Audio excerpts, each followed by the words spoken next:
turn to the Packers. They're continuing to build out their coaching staff in the wake of many following Jeff Hafley to Miami. They also lost quarterbacks coach Sean Mannion to the Eagles. Quarterback Jordan Love spoke yesterday out at the Super Bowl and was asked for his take on whether he should have any say on the replacement for Mannion. Yeah, we've had some discussions. I would love to have input on who we got coming in the quarterback room. I know we'll do a great job in bringing somebody who will do a great job coaching us. But it's one of those things where we'll see. We'll see as this offseason progresses who's going to be in there. But whoever we got a great system. We got a great team. We got a great group of guys and a great group of coaches. So we'll be great. Again, that was Packers quarterback Jordan Love. At a time when children are in crisis, the Kids Mental Health Foundation envisions a future where mental health is a vital part of growing up, and support starts with all of us. At home, at school, at practice, everywhere kids are. The Kids Mental Health Foundation is the leading organization promoting mental health for children in the U.S. and has free tools and information developed by experts. Having those resources is the same as the CPR class to me. We're trying to save a life here. Check out kidsmentalhealthfoundation.org to get started. Well, Wisconsin could head to Indiana tomorrow. It's where they'll face off against the Hoosiers on Saturday. Badgers haven't played since last Saturday. They're 8-3 on the year, tied for 5th in the Big Ten. With this Wisconsin Sports Zone Network update, I'm Zach Heil, Print.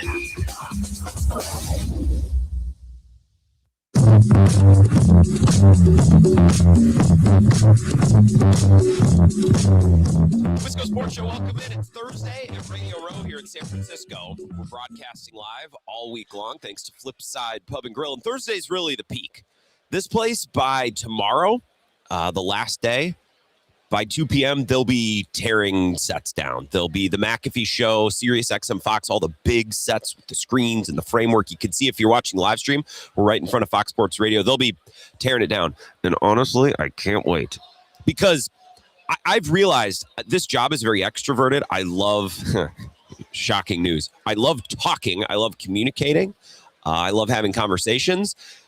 People, when there's a lot of them for long periods of time, maybe not my favorite thing. What's the Larry David thing? I love humanity. I don't like people. By the end of the week, I'm ready. I'm ready to get back to my quiet radio studio. And honestly, get back to the regular rhythm of the show with some of our guests and taking phone calls and the normal flow of the show, because I love the show, but it's really cool to be here this week and to talk to some guests and to go out and to see some sights. And I got to, just off the rip before we get into Giannis, because that's the story of the day before we get to some guests. So Kirk Herbstreit is here today. And I think he was just at a table, 1 or 2 tables over. And I know that because his golden retriever has been walking around. Peter, I think his name is. I've had a love-hate with Peter. I do a podcast, and maybe some of you listen to it, with Bart Winkler and Paul Immig. They are noted Peter haters. They they think it's stupid. Ben Kenny, remember when he was on our network, would just rant and rave about how dumb the dog is. We get it, dude. You like your dog, blah, blah, blah. And I've never had that strong of an opinion on Peter, the golden retriever, but I'd roll my eyes. It's like, okay, dude's got a friggin' dog. I tell you what, it's a pretty cute dog. I think I've been suckered in. I just saw him he's walking the aisle right over to our left. I think I might be a Peter guy. I'm also a huge golden retriever guy. Our family's always had golden retrievers. So certainly more stars here today, including 1 star's dog, Kirk Herbstreit. So I just saw him right before the show. Oh my God, he's so friggin' cute. I'm going to try to turn the camera around for those on the live stream. See, there he is. That's a cute. See, I'm a sucker. For a long time, I thought, yeah, dude, you have a dog. We get it. But now I've met the dog, and it's a pretty cute dog. So opening remarks presented by Flipside. They're really getting their money's worth today as I react to a golden retriever walking around the set here at Radio Row. A couple of guests tonight. One guest I know for sure will be here, and I'm very excited. Ryan Ripken, who I met last night at a little function. It was the Volume Party in Chinatown. Ryan Glassbeagle got me, and our friend Ryan Glassbeagle, from Front Office Sports, he's been on the show for the second straight year, was able to get my name on the list. Feel very lucky. And last night we were mingling around, we were mixing around, and someone who I was with, because we were talking baseball, they know the show, we're a big Brewers show, says, you got to meet Ryan. Ryan's here to talk baseball. And without any prompt, I said, hey man, I love talking baseball. And he goes, hey, I played with Joey Ortiz and DL Hall. We got to talk about these 2 guys. And I'm like, hey, man after my own heart. We are in Chinatown San Francisco, the week of the Super Bowl, and I have found someone who unprompted name dropped Joey Ortiz and DL Hall. Like, I think that I like this guy. We got to get him on the show. So he's going to be here in hour number 2. He played with he played with DL Hall, was in the Orioles system the same time as Joey Ortiz, was at one point, he was telling me earlier today, roommates with Blake Perkins. So knows obviously a ton about baseball and some of the guys in the Brewers system and on the Brewers, active roster, not in the Brewers system. All 3 of those guys I just mentioned expected to be contributors this year. Air quotes, contribute Joey Ortiz and DL Hall. They'll be on the team. Let's put it that way. So that's coming up in hour number 2. I have a couple other guests on the rundown. A lot of agents and athletes have been flaky today, so I'm not going to hold my breath. But I'd rather talk baseball. That's the guest I'm most excited about. So we should probably start with the news of Giannis. A little bit of a scatterbrained opening segment tonight, but it's kind of a scatterbrained week. That's what Radio Row is. We learned today, and I'm not sure how many hours in advance of the NBA trade deadline, which I believe was 3 o'clock Central. We learned in a tweet from Shams Charania this afternoon, and I'll read you the tweet exactly, that the Milwaukee Bucks and Giannis have decided they're going to stay together. The tweet is, over the last week, the Bucks have been focused on incoming calls for Giannis Antetokounmpo and canvassing the NBA for small salary trades. Milwaukee remains in trades to compete potentially more of the latter here on deadline day. So basically the Bucks deciding today, Giannis isn't going anywhere. We are going to keep him on the roster. There will be no move. Giannis then this afternoon tweets out the clip from The Wolf of Wall Street where what is it, Jordan Belfort, Leo DiCaprio's character, says he's not leaving. He's not going anywhere. And Giannis says he tweeted something along the lines of, players don't leave, they attract, or something like that. Loyalty, loyalty, loyalty. And Bucks Twitter and Bucks fans I've seen celebrating big time, claiming that Giannis owned ESPN and owned Shams Charania. I find insiders to be quite obnoxious. We've talked about this on the show. I think it's a little obnoxious when year after year after year, season after season after season, you're saying, well, Giannis might be leaving. There could be a Giannis move. The Bucks, he could maybe ask out. We referenced last week a tweet and a story from Adrian Wojnarowski in 2017, where he intimated that the clock on Giannis's exit might be ticking. And that was 2017. It was 9 years ago. So I think Bucks fans, rightfully, have just gotten a little worn down over the years about a media apparatus that had always said Giannis might ask out, Giannis might ask out, it's going to happen, it's going to happen, it's going to happen. It hasn't happened. And now 8 or 9 years later, they're continuing to say the same thing. And I think it has been more likely now than ever before. But I think a good parallel or a good analogy to the situation, right, is the boy who cried wolf. Very simple. Like, if you cry wolf all the time, when there's actually a wolf, people might not actually take you seriously, right? I think that's a perfect parallel and a perfect analogy here. I don't think Giannis and the Bucks are copacetic. I think Giannis is getting pressure from his representation, and he's realizing that he probably only has a couple seasons left, if that, as a top-of-the-line, player that could maybe potentially lead a championship team. And he's feeling that, and he's realizing that, and he's wondering, is this the place where I should stay? Is this the place where I can get it done? And he's battling with that a little bit. And I don't blame him. Look at the roster he's on. He's not exactly surrounded by a deep team of young athletic players, of complementary stars. He's not exactly in the best place in Milwaukee right now. So I have no doubt that there is some real friction there.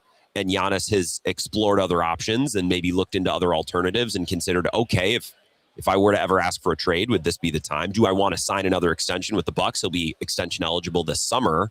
He'll be eligible for another Supermax. I'm sure him and his representation have thought, okay, if when presented with that option, is that something that we're going to sign? Is that something that we're interested in? Even if we don't ask for a trade and we ultimately play out this contract.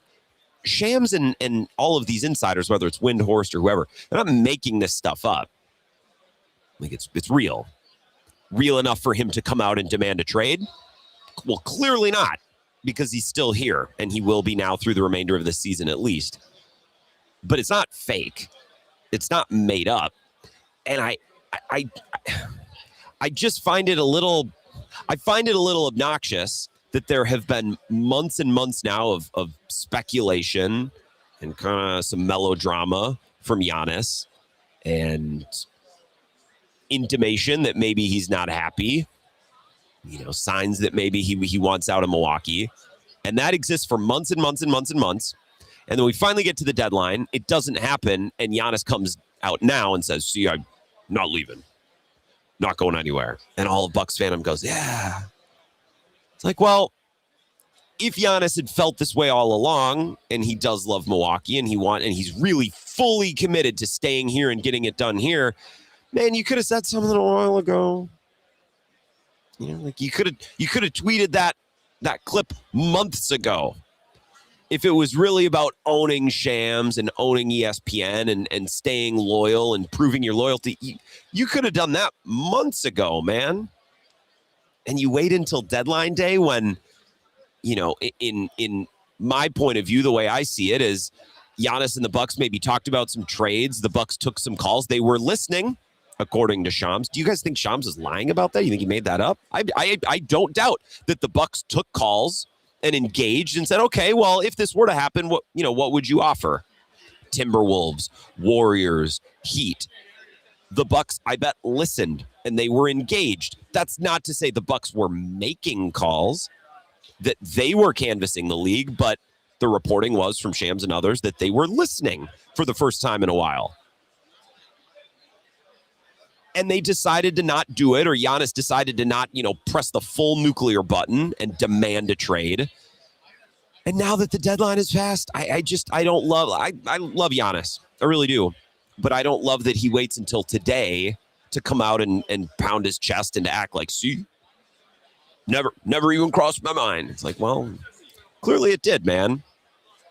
Just doesn't sit quite right with me. It would be like if your significant other spent weeks texting other people, like flirting. I don't know if I'm going to stay with this, this woman I'm with. Maybe I could, I don't know, be a little flirty, going, having some conversations with this person and that person. And then, ultimately weeks later, then deciding, never mind, I'm going to stay.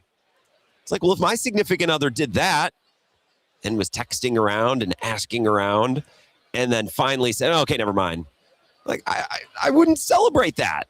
They'd be like, well, if I really meant that much to you, if you really didn't want to leave, like, why did you, why were you doing all that?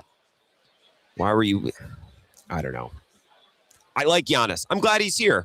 I'm glad the Bucks are keeping him. That's all great. Yes. And I said last night, the best option that we would all take as Bucks fans is he stays here, the Bucks reload this offseason, and they're a top 3 team in the East, and they're in the mix next year. We'd all take that, right? Duh. So I'm glad he's here. I'm happy he's staying. I don't know. Bucks fans are doing cartwheels today. It's like, I don't know. They're still not very good. And Giannis has been flirting around and he's been unhappy and he allowed all this stuff to linger. Only now today, once the deadline is passed, to come out and act like, see, never was going anywhere. Like, well, all right. Sometimes you deal with a little bit of that from a superstar player, but I'm not gonna celebrate it, I think, today, like a lot of people are, and that's fine. Giannis is staying. That's good for the Bucks. I'm happy about that. But I want to make sure we have an accurate representation, an accurate accounting of what's taken place and what's gone on. That's all. I think that's very fair. Hey, thanks to Flipside Pub and Grill for bringing us out here this week. We're going to get some guests. TJ Ward is going to join us next on the other side. He's been on with us before, played for the Broncos, Super Bowl champion 10 years ago in Super Bowl 50. I want to talk to him about that because he's played in the big game. He's played defensive back at a really high level, and we can certainly, glean some NFL knowledge, especially about playing secondary. We can build on our conversation we started with Solomon Wilcots yesterday. And I want his thoughts on, what's going on around the league, including with his Broncos, who find themselves in a very interesting place. I kind of want to ask him about Sean Payton and Bo Nix because there was sneaky a little bit of drama there. So we'll get to that on the other side. TJ Ward is going to join us. We're going to talk baseball in hour number 2 with Ryan Ripken, who's starting his show out here. He's had some great guests on. He's been creating some great content. He's got some experiences with Joey Ortiz, DL Hall, Blake Perkins, some other Brewers, and I'm just excited to talk baseball with him. So that's coming up. We'll take a break. Come back with TJ Ward live here at Radio Row on the other side of this break. Don't go anywhere. This is the Wisco Sports Show with Grant Bills on the Wisconsin Sports Zone Radio Network.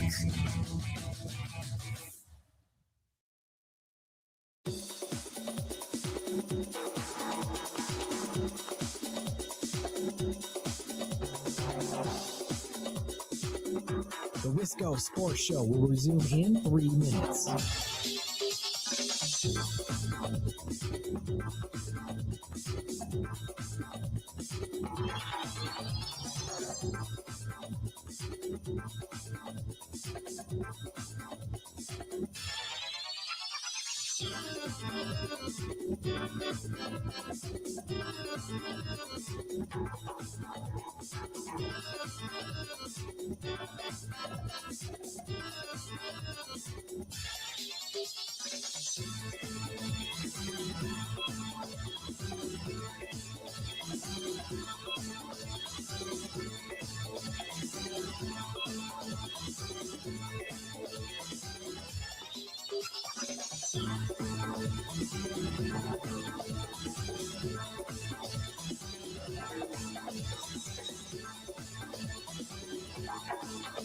The Wisco Sports Show will resume in 2 minutes.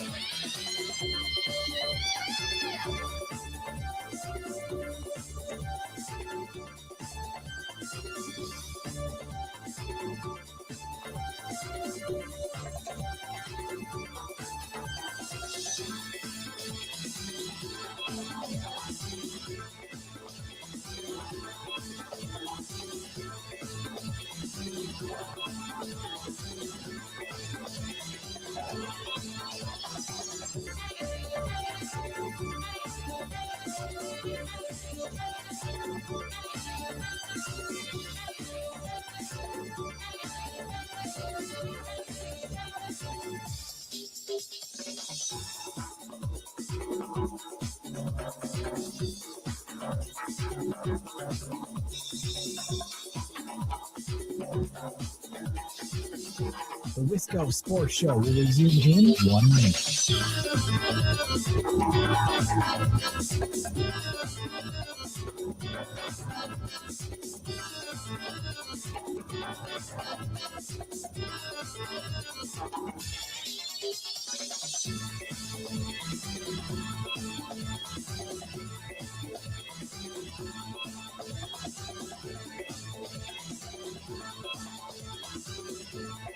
The Wisco Sports Show will resume in 30 seconds.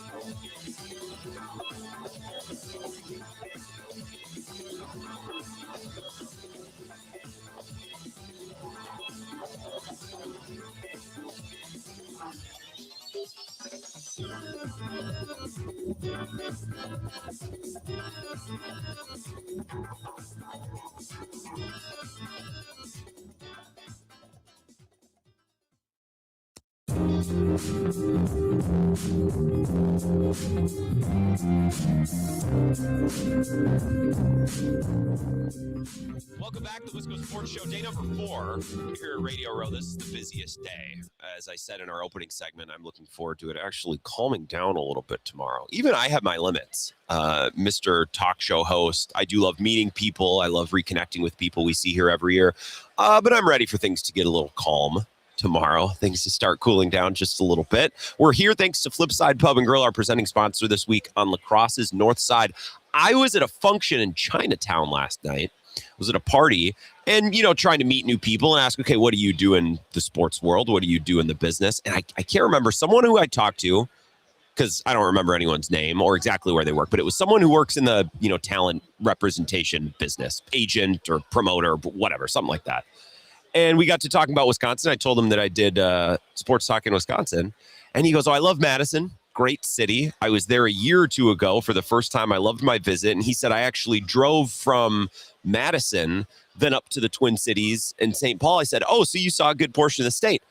And this guy goes, yeah, I actually took a little bit of the scenic view. I went through this town I loved, one of my favorite places I've ever been, called La Crosse. And I'm like, oh, buddy, you are talking to the one person in the Bay Area that would love to talk more about this. He said, yeah, I got some wings when I was there, cheese curds, beer, did all the Wisconsin things. I said, man, that's where I went to college. It's an awesome place. And while he couldn't remember any of the places that he stopped, I am choosing on his behalf to remember a stop at Flipside Pub and Grill. So Thursday means wings. Tonight, I had some wings for lunch. Not as good as the one that you can get at Flipside. That's their nightly food special on Thursdays. Last night, I told you about the fish tacos. Friday will be the fish fry.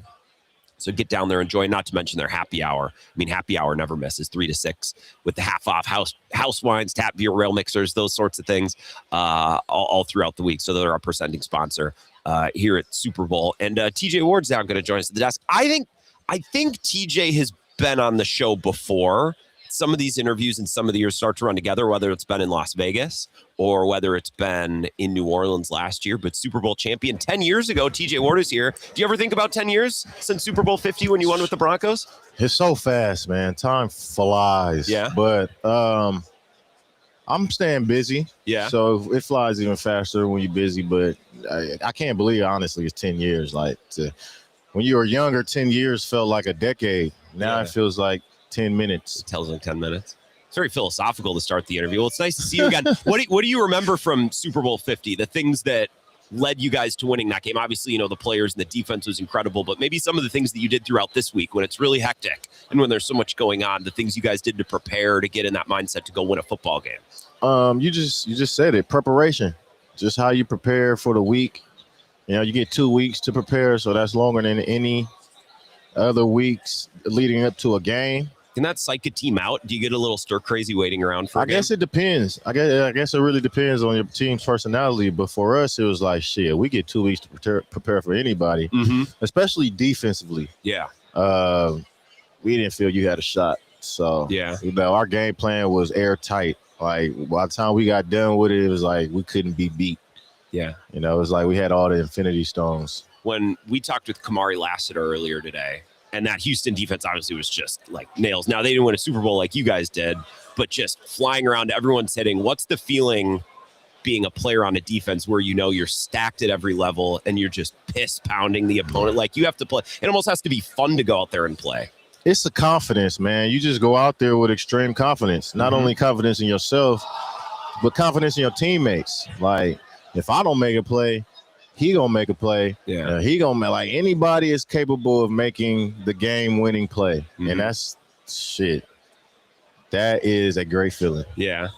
Have you spent a lot of time? I don't know how much football you watch week to week, but Seattle, I think, has this legit defense. I don't know nationally if many fans know as many players on that defense, like that Broncos defense. Everybody knew, right? Those players. I don't know that American football fans know as many of the guys on the Seattle defense. Is there anybody on this team that you watch or you find yourself really impressed by? I mean, that big guy in the middle, Leonard Williams, he's been playing like a madman. He's definitely like the anchor of that defense. And see if safeties, like I like Kobe Bryant. Okay. He's been playing well, especially since his return. Witherspoon, he's a scrappy corner. Yeah, definitely like how he plays.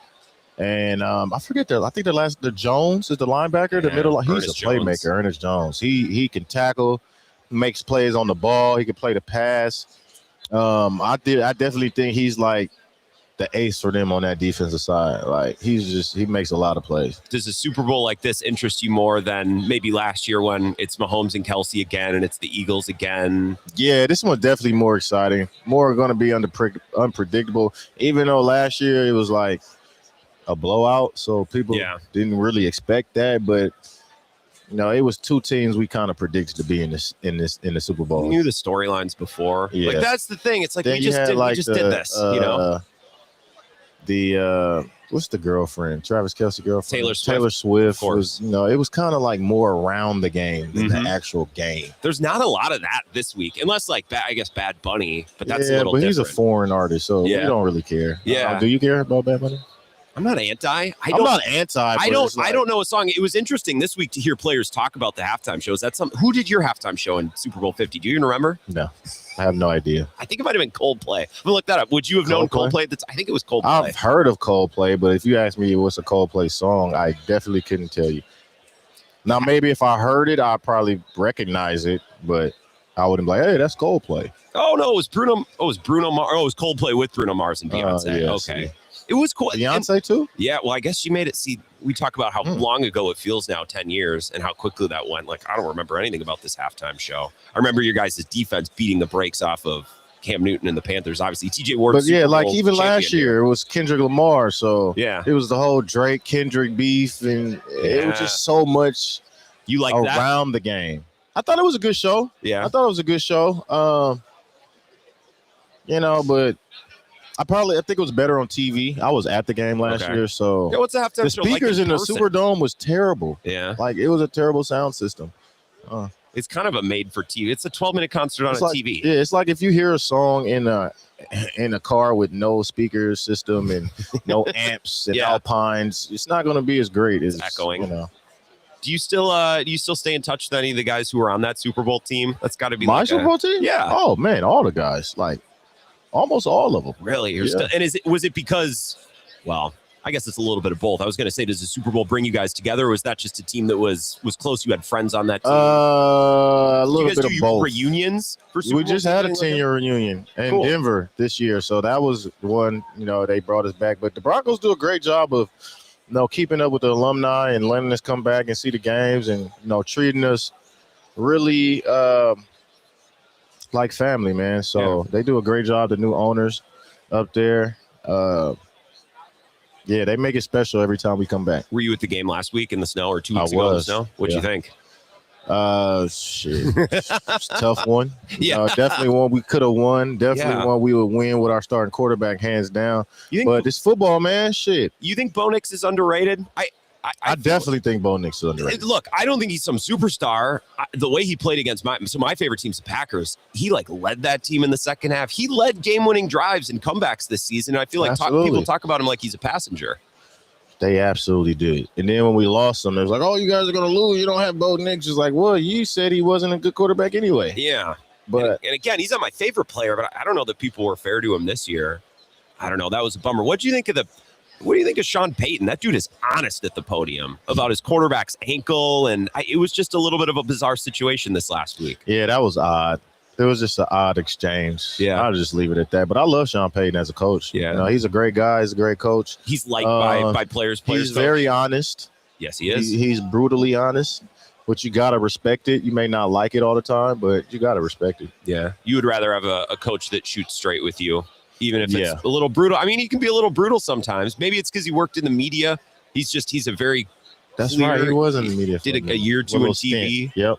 He gives a good press conference, but that was odd because then Bo Nix comes out, almost talks about his ankle. If I was a Broncos fan, I'd feel like even with a backup quarterback, you should have been in the Super Bowl, right? Yeah, even with the backup, I think we had the opportunity to be here. Yeah. But, it's football. Like I said, it's the greatest game on earth, and it usually plays out how it's supposed to. Yeah. Unless there's some cheating involved. Unless there's some cheating involved. We won't name teams. We won't name names. Who do you like in this game before I let you go? I like the Seahawks. Yeah.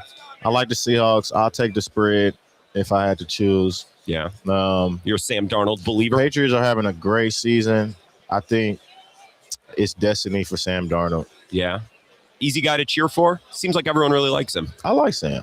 Yeah. I think he got the short end of the stick a lot of his career.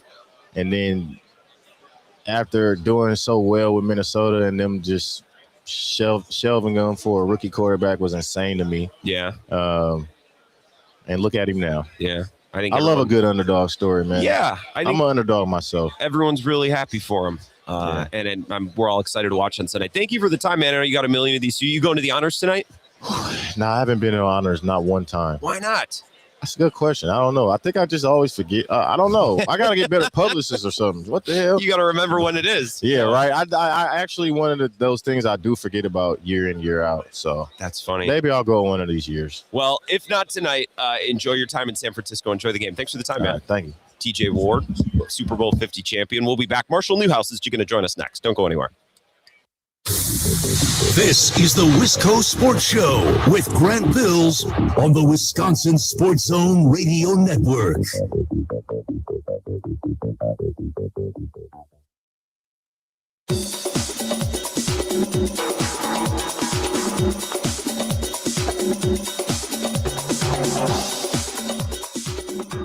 The Wisco Sports Show will resume in 5 minutes.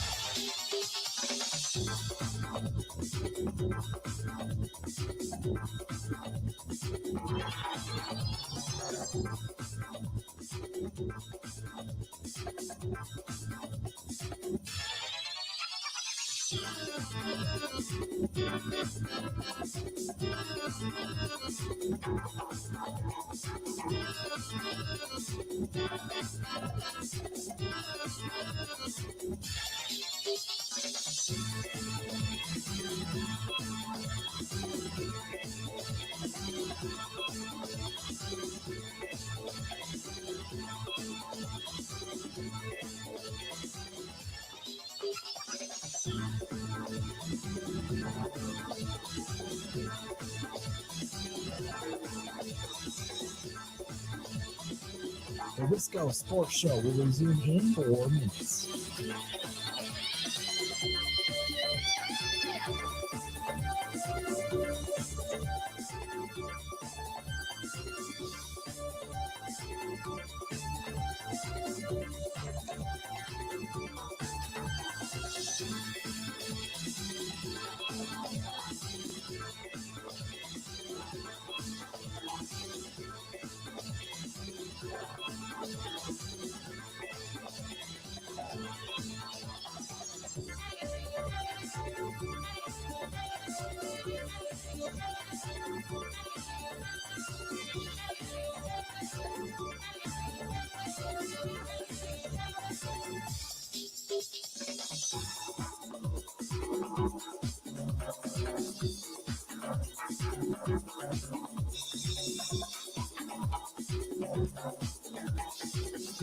The Wisco Sports Show will resume in 3 minutes.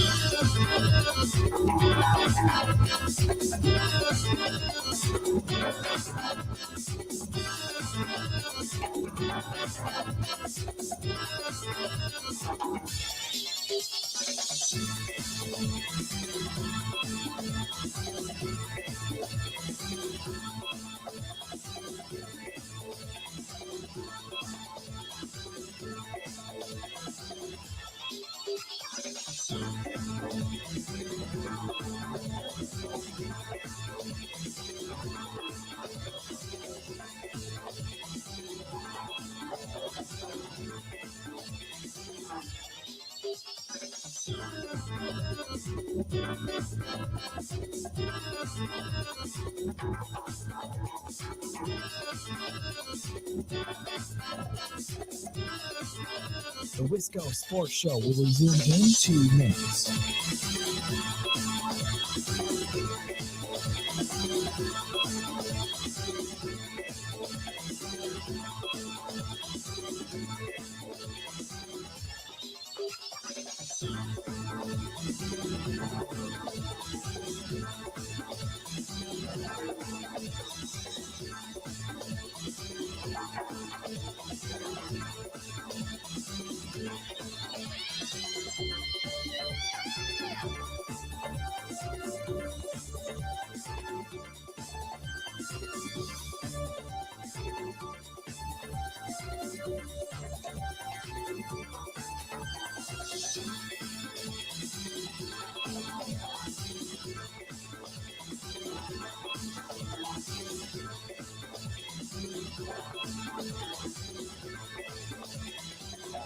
The Wisco Sports Show will resume in 1 minute.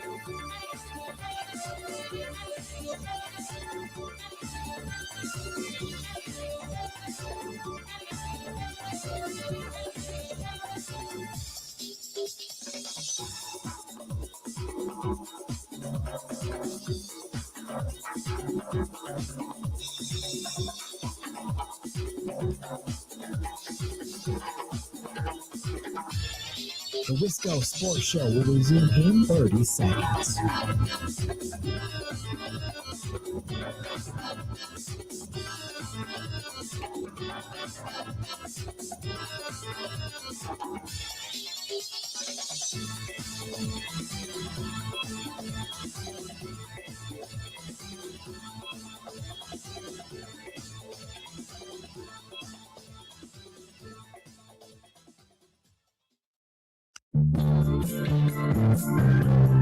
All right, we're back. Thanks to TJ Warren. Maybe my favorite comment of the week so far is, hey, are you going to the honors? You ever been to the honors? Oh, you never go. Why is that? I always forget. I was like, oh, okay. All right. Cool guy. He had a great fit on. I thought maybe that's where he was headed tonight, but maybe put it in the calendar for next year. Appreciate TJ Ward. Marshall Newhouse is back. He was with us last year. We talked great heady conversation about O-line play. I remember I learned a lot last year, Marshall. So one Super Bowl champion to another. You were 45, right? So we just had Super Bowl 50 with TJ Ward. XLV, XLV, 45 with the Packers.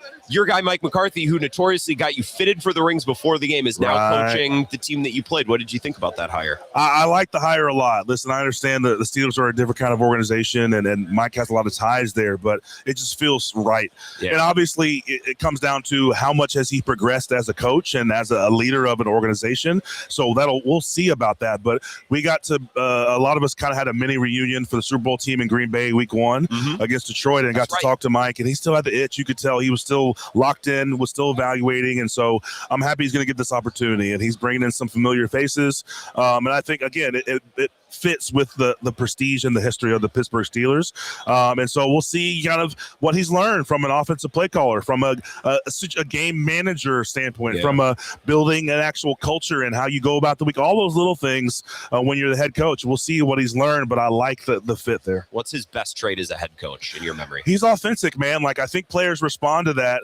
He respects your kind of agency as a grown man. Obviously, rookies are rookies, and you're young. You got to earn your place. But when you become a veteran, a guy who he can trust, there's a lot of mutual respect there. And I think he's usually the same guy that shows up, and you know what you're going to get. And I enjoyed my time in Green Bay when he was there, and so I think Pittsburgh's going to get that. Listen, the guys in Dallas, I think, still liked him. They won a lot of games that end up not working out there long term, but there's a lot to be said for his history as a head coach. So I think I asked you last year, you played under James Campen in Green Bay, correct? And then you go and play under Dante Scarnecchia in New England. Yeah. And this week, a big story around the NFL is Jeff Stoutland leaving the Eagles. Yeah. So these iconic O-line coaches, what's the difference as a guy who played for a lot of different teams, a lot of O-lines? What's the difference between having one of those elite O-line coaches that's been around forever and maybe someone who's not so great or experienced? Yeah, listen, I've been covering the Raiders. We're doing a podcast this year, and they're on the opposite end of that spectrum. They had a guy named Brennan Carroll, who was Pete Carroll's son, who I think they left a lot to be desired from the performance on the offensive line, and I think that's directly correlated to the type of guy and his approach to that position. And it goes beyond, listen, you need talent. All coaches will say you need talent first, but there's a level of buy-in and understanding what works and where guys need to go. And listen, we're all different. I'm literally built different than every guy on the line, so you can't treat us all the same as far as getting him in position from my stance and my feet and my takeoff and my combo blocks. But coaches who understand that, I think, have the best opportunity to impact the team. Stoutland, I think, is a guy who, from drafting and developing Lane Johnson to then to picking and developing Jordan Mailata, has a lot of experience understanding what does a guy do well, how do we build scheme around that, and how do I get him locked in to doing what he does best at an elite level. And that, to me, is the difference between some of these O-line coaches who are usually not household names, and I don't think they want to be or need to be, but a good one, I think, will take your offense to another level. Well, and I think maybe Mailata is the best example of O-line coaching, because you can draft Penei Sewell, who's the top tag, and you can coach him up and you can help him grow and become a better player. But to take a guy, Mailata he was an Aussie. I can't remember if it was Aussie rules football or rugby. Yeah, it was rugby. Yeah. Like, that's a body, that's a guy I can coach and turned him in just a stud. Yeah. And I'm interested to see if he latches on somewhere else or what he ends up doing. It seems like he still is intending to coach. This was not a retirement announcement. This was, I'm just not going to, listen, I don't get into all the gossip in the news, but it just feels like the Sirianni regime is having some holes in it a little bit. So I think, they're hiring a Sean Mannion. I think maybe played a part in that too. So I think he still plans on coaching, and I think whoever gets him will get an elite offensive line coach. Philly's a unique scenario. And I don't know why, I'm not asking you to gossip or anything, but just as an outsider, I'm like, so in most franchises, when you have a catastrophic year, things go sideways, you start with the head coach. And in Philly, it's like they start with the coordinators. Yeah. Those two are, in Fangio's position now, but even before then, it was, after, and I can't remember who was before Patricia. Well, I guess it was Gannon. It was Gannon, They just rotate through those coordinators, and Sirianni kind of remains the one. It's very unique. It doesn't happen like that in most places. It is very unique, and I wonder the actual long-term value of Sirianni, because you think of a coach and their impact on a team, and it's like, all right, what unit are they most influenced over, and is that continually to get better, or is that a unit that you can rely on? And I look at Sirianni, I'm like, well, what does he in control of that, like continually improves? And I can't answer that question. So then you're like, oh, then you go through Kellen Moore, you go through all these coordinators on offense and defense, and you're like, oh, he's the one guy remaining. It's very interesting. So I've asked a couple of guests this week who their favorite hire was of this cycle. There was 10 of them.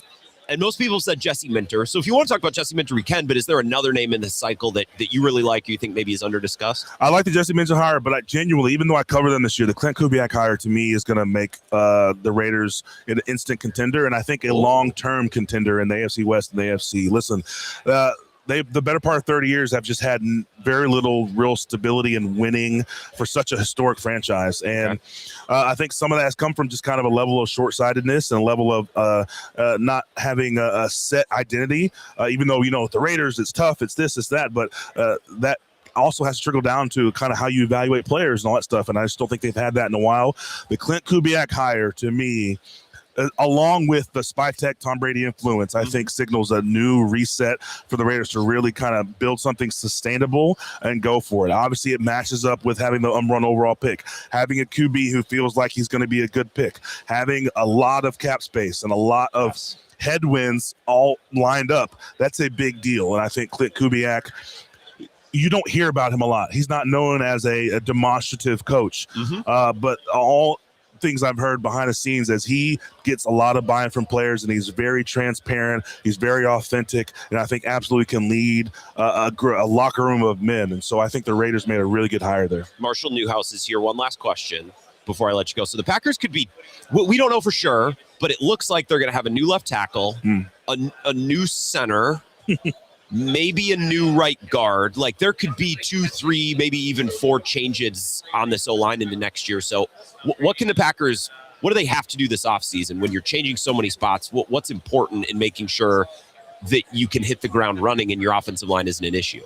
Yeah, I think that's going to be paramount. And I think, listen, depending on what they're looking for in a draft or free agency, they've never been a big free agent offensive line ad team, and so it feels like there's usually answers from within, but they've got to support Jordan Love. I think you're still bought in on him being your guy. He's still a top quarterback, and then you bring LaFleur back, you got to bring the whole gang back, and so there's got to be a level of stability that you then build from the inside out, and that comes with finding guys who can then produce for you at the end of the season. The Green Bay Packers are usually in contention at the end of the season, but it's felt like recently things have slowly fell apart in one way or the other. I think also, listen, it can't be skipped over that they've had just a putrid special teams unit. You can say that that's not as important as offensive defense, but the best teams that I know have at least top 15, top half of the in special teams. And so you couple that with rebuilding from the inside out, finding guys who can adapt quickly and who Jordan Love can work around, and you work around their strengths, I think is going to be paramount. And again, you're Goody and LaFleur to sign extension. So that's who you got.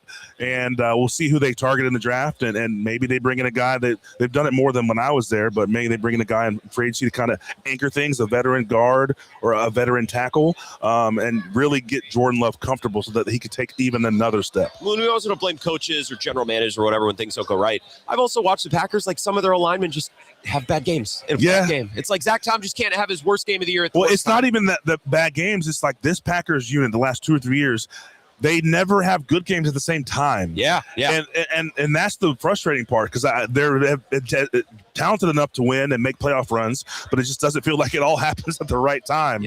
And so, some of that is just the way you prepare and how you call games. But players eventually just have to kind of produce and be on the same page. You got to go out and win the game when the game starts. Yes. And the coaches, the general manager, can't always do that. Marshall Newhouse, I appreciate it. It was nice to see you. Nice to see you too. Thank you. All right, we're going to take a break. We'll be right back here at Radio Row. Thanks to Flipside Pub and Grill. Be right back. This is the Wisco Sports Show with Grant Bills on the Wisconsin Sports Zone Radio Network.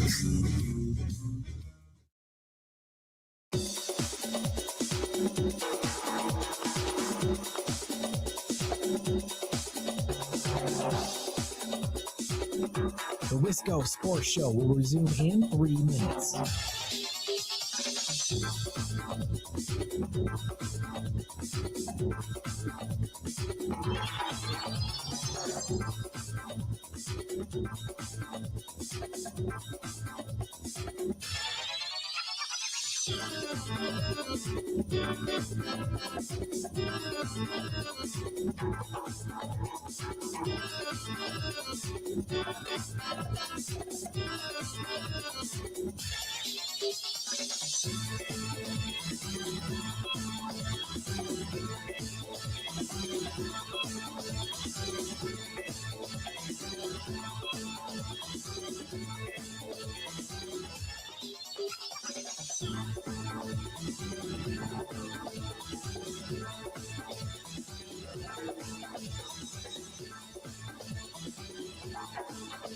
The Wisco Sports Show will resume in 2 minutes.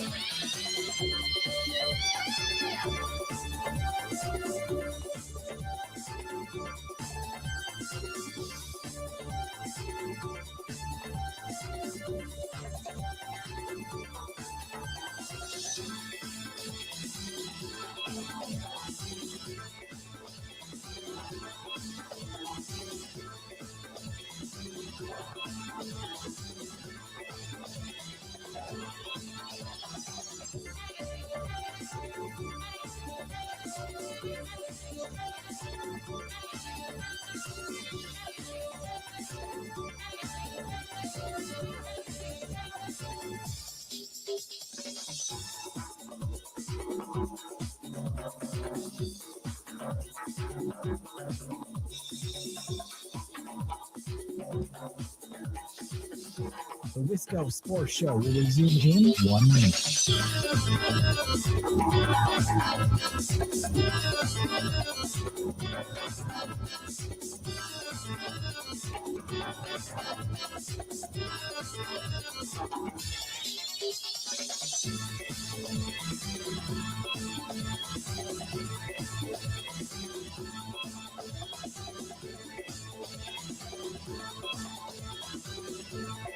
The Wisco Sports Show will resume in 30 seconds.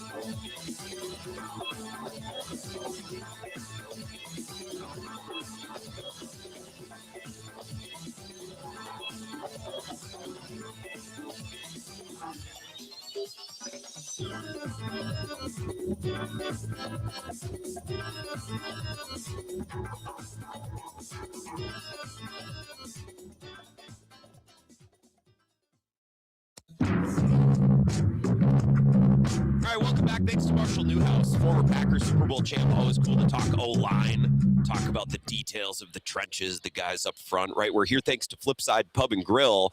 And every year through Bill's show and occasionally on the evening drive show as well, we get some folks thanks to Pork Rinds. And Mark Singleton is here, who's been a friend of Bill's for a long time. And they're awarded athlete this. You guys, first of all, I just have to say, bring the coolest people to Radio Row. You're the most professional group here, and you tell some really great stories. So I want to hear more about what you guys are doing. That's great. You know, we decided that there's tons of football awards, Yep. but no one was really celebrating that unsung player. And, you know, we make pork rinds.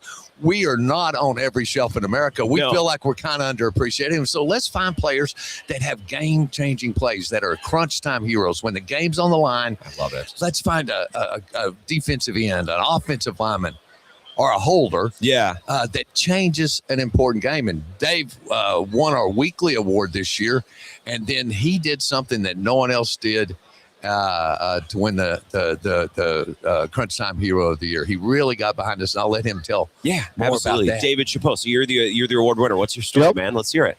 I was punter at Louisville last year, punter and holder. We had a fake field goal against Miami whenever we beat them, and almost gotten in for a touchdown. Yeah. But, you know, a little tunnel vision, first time running.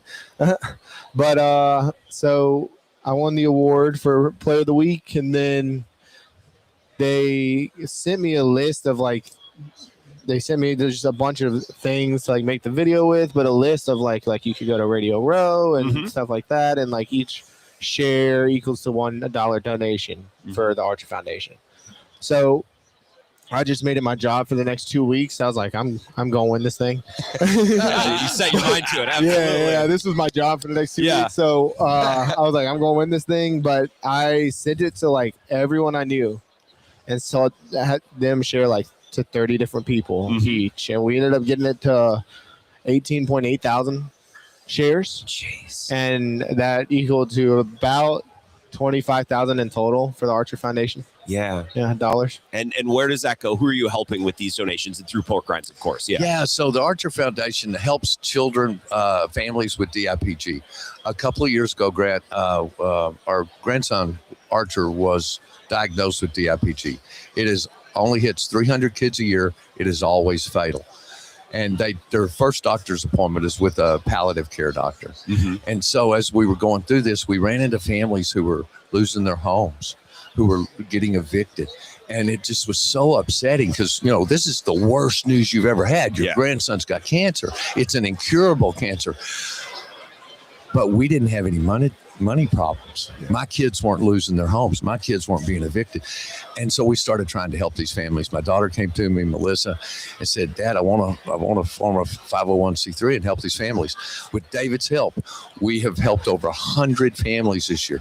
No one with DIPG, no kid with cancer in this country is going to lose their home, lose their electricity, or not going to be able to get to a doctor's appointment because of David's work and our work with the Archer Foundation. That's one thing that they don't have to stress about in a world where there's a million things to stress about when that's going Dang on. right. So where can people go to learn about this and contribute sport? I know we're going to talk more about this on Bill's show tomorrow too, which I'm excited about. But until then, let's talk about that. We'll go to archerfoundation.org. You can go to porkrinds.com today and still win tickets to next year's Super Bowl. I encourage all of your listeners to join Bill and Cranton, David, and I next year on Radio Row. Excellent. Get on there and win those tickets. And when you were telling the story about that win over Miami, that's like a huge moment, right? Yeah. And it turns out towards the end of the year, people are arguing whether or not Miami should be in. And Yeah. a big part of that is because you guys knocked them off. It's like, wait, that was actually a foundational moment in a big turn in the college football season as a whole. So you're sitting back thinking, I did that. This is all going on because of me. Oh, that's very funny. Well, I appreciate you guys. I know you got to get to Sirius XM. Please keep telling this story and doing what you do. And I know we'll see both of you tomorrow as well. And Bill isn't here, but if he hasn't said it already, I know you saw him today. Thank you for the pork rinds because you always send him a bunch. And he always gives me a couple too. It's appreciated. Well, they're a keto Dorito. I mean, we're at the top of the food pyramid now. Praise the Lord. We have never been more popular. Sales are great. But more than importantly, we're helping a ton of families. Yeah. And a ton of people have a better year. Yeah. Thank you so much for this opportunity. Yeah, Mark and David, thank you both. And we'll see you both soon. Continue to do what you're doing. Yeah, appreciate you both. And I would take a break and say goodbye to these guys, but we got to keep it till the top of the hour. So I'll reach across. I will shake both of your hands. Thank you for the work, Mark. Nice to see you. Thank you. The pork rinds folks do such a good job of everybody on Radio Row. There's a lot of fly-by-night operations out there. I know this sounds hilarious. Pork rinds is not one of them. They always have the best people, the most professional. They're always on time. The story is impactful and great. And yeah, as David was telling us that story, I'm like, wait a minute. I remember everyone talking about the Louisville loss for Miami as this huge, moment. And Louisville was a bowl team. So again, as a Badgers fan, like how much smack can I talk about the season that, a team like Louisville had? But a turning point moment in Miami's season, people look back. It's like, well, how can we put Miami in the playoff? They're a 2-loss team. And they lost to Louisville in big part because of a blocked punt and a return that almost went for a touchdown. From their Crunch Time Award winner, David Chapeau. So we appreciate his time. And I know we're going to have, on behalf of Pork Rinds tomorrow, Devin Hester is going to be on Bill's show. So they'll continue to tell some of the great stories and the work that they do. Always cool to have the Pork Rind people on. And Mark is one of the funniest cats. Him and Bill always enjoy a good cigar together. So thank you guys for listening to that story a little bit. A loaded first hour. And I'll be honest with you, folks, especially in the evening show, I'm never 100% sure who's actually going to show up. We had a couple of guests for Bill's show earlier today that we had lined up who didn't show, which sometimes happens. It can be for whatever reason. And I called a booker earlier. We were supposed to have a player who I was excited to hear from. He's going to be on this show too. And the agent goes, well, yesterday was a really long day for the athlete. They're a little tired, so we got here a little late this morning. I said, okay, that's fine. We got lots of guests on Bill's show. This player was booked for 3:00 tonight. I said, I'll see him tonight at 3:00. That'll be perfect. And I texted the agent around 2:30, or I guess, 1:30, whatever, before the show starts, Pacific time. He's like, all right, we're looking forward to see so-and-so tonight. And he goes, he's pretty tired. He's got to get to the honors banquet. These days are long. And I'm like, yeah, I know the days are long. And yet there's people like Mark from Pork Rinds who are here until 6 p.m. They're here crack of dawn every morning telling some great stories. And making the rounds with some really cool athletes who do really good work. So I know Radio Row isn't all high octane Packers coverage or Bucks coverage like probably the Monday through Friday show typically, but it's cool to do some different things. And the Pork Rinds people are actually, of my 3 Super Bowls that I've been to Bills with, I always know they're going to be there. They're going to have some cool folks, some good stories, and give us some really good content for the show. So I appreciate them. We began back at 2 o'clock or 4 o'clock Central by reacting to the news that Giannis is not traded today. I didn't expect him to be, but it does seem important that Shams and others, I'm going to give you some details from Jamal Collier, who covers the NBA, but has a little bit of a Bucks lean at ESPN. He'll occasionally be on the story, and he's been on the show before. I'll give you some of the details on that. Not that I want to get bucked down or bogged down in Bucks coverage at Radio Row, but I think it's important, so we can reset the show with a little bit of that after 5 o'clock here. At 5:30, maybe the conversation and the interview that I'm most excited about for the entire week. Ryan Ripken is here, okay? So there's a set just a couple of booths down from Bills, and it says Ryan Ripken Show. And I was looking down there the other day, and I'm like, really looks like Cal Ripken. It must be his son. So I looked him up. He's like, oh, yeah, so Cal Ripken's son is here, and he's doing a show, and he's talking baseball. And I'm like, how cool is this? Because we love talking baseball on this show. So last night, I go to a function. I go to a party. It was in Chinatown, and I'm milling about with a couple people that I know, and I'm trying to meet other people. And I get introduced to Ryan Ripken. It's like, this guy he does Wisconsin Sports Radio, talks a lot of Brewers baseball. You got to meet this guy. And we talked for about 30 seconds, but the first thing that Ryan says to me is, oh man, we got to talk about DL Hall and Joey Ortiz. I was in the Orioles system with both of those guys. And I am smitten because I am in San Francisco for the Super Bowl, the biggest American sporting event, NFL football, and I have found a person in Chinatown in the upstairs of this bar who, not prompted at all, used the names Joey Ortiz and DL Hall. It would be one thing if it's like, oh man, Christian Yelich is great, or oh, it's crazy they traded Freddie Peralta. Oh no. Oh no. We're talking Joey Ortiz and DL Hall. So I meandered over today. I was like, would you want to continue that on my show tonight? And he's going to come over at 5:30. So in the final 20 minutes of the show or so, we'll have to get into it. I also come to learn today, once upon a time, he was Blake Perkins' roommate. And I go, oh God, Pat Murphy loves that man like his own son, maybe more than his own son or sons. Blake Perkins and Pat Murphy, you can tell how much he means to that team. So we're going to talk a little Brewers baseball tonight with Ryan Ripken, who's familiar with a lot of the guys on the Brewers team and in their system and the way the league works. Obviously comes from a baseball family, but played professionally for years as well. So yes, I'm excited to nerd out over baseball a little bit in the middle of the winter, because the Brewers really don't give us opportunities to do that. I've talked with other people here this week who do radio in other markets, especially the bigger East Coast markets, whether it be Philly or New York or Boston. And you got to understand, in these markets, they're yelling about Kyle Schwarber until Kyle Schwarber's off the board. And then they start yelling at their team about how they should go sign Alonso. And once Alonso's off the board, it's like, okay, well, now you got to go get Bregman. And then that's what East Coast sports talk is. These big market, there's an actual hot stove. There's conversations to be had. And here, I love the Brewers. I love talking about the Brewers. We don't exactly get a lot of reasons to bring them up in the offseason. Unless it's, hey, do you think they're going to trade Freddie Peralta? Or in the previous 2 off seasons, hey, what do you think of the Burns trade? What do you think of the Devin Williams trade? So any reason to talk baseball in the middle of the winter, I'm going to take it, especially with Ryan Ripken, who's just gotten his show started. He's creating some really good content, so I'm excited to have him on the show in about a half hour. We'll reset with some Bucks talk, and I'll get to your text messages on the other side of Zach's 2-minute update, 608-321-1670. Don't go anywhere. We'll be right back at Radio Row.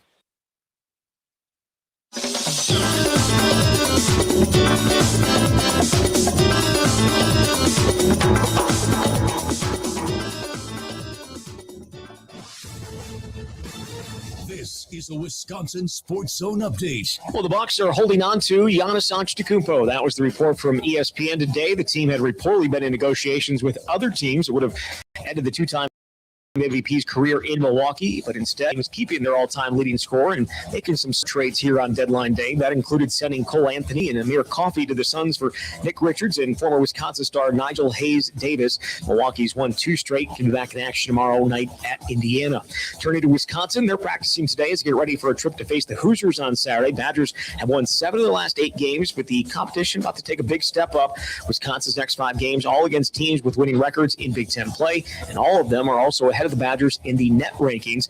Games include going to top 5 Illinois and hosting a top 12 Michigan State team.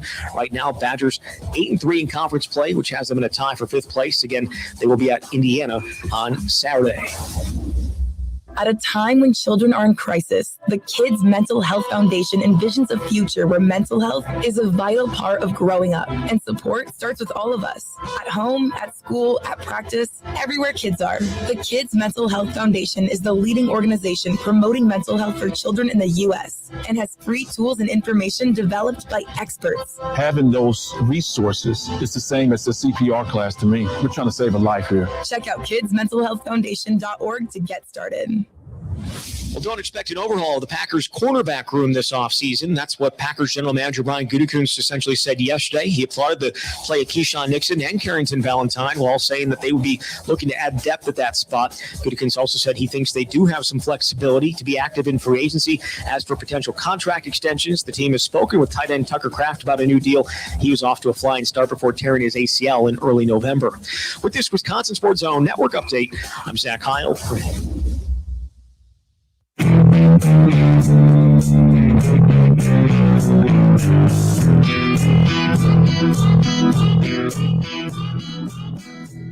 Wisco Sports Show, welcome back. Hour number 2, we're live here at Radio Row in San Francisco. Thanks to Flipside Pub and Grill for presenting the show this week, and really, without fail, being with us anytime we go on the road.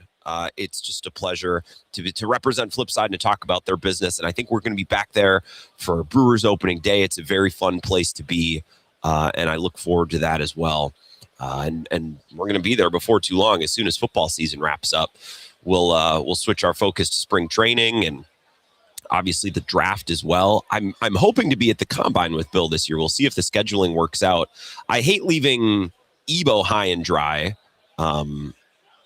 But we will see. I would really like to be there because get some great interviews. And the Combine, from what I've come to understand, and I've never been there, the Combine is a lot like Radio Row at Super Bowl, but minus all the celebrities that I don't really care about, if we're being honest. Like, it's cool. It's cool to see, like, I think the most random person who I saw here today, and Thursday is typically the biggest day. The most random or the most unexpected celebrity that I saw today was the guy who played the Mountain in Game of Thrones. It's like, oh, yeah, that dude's big.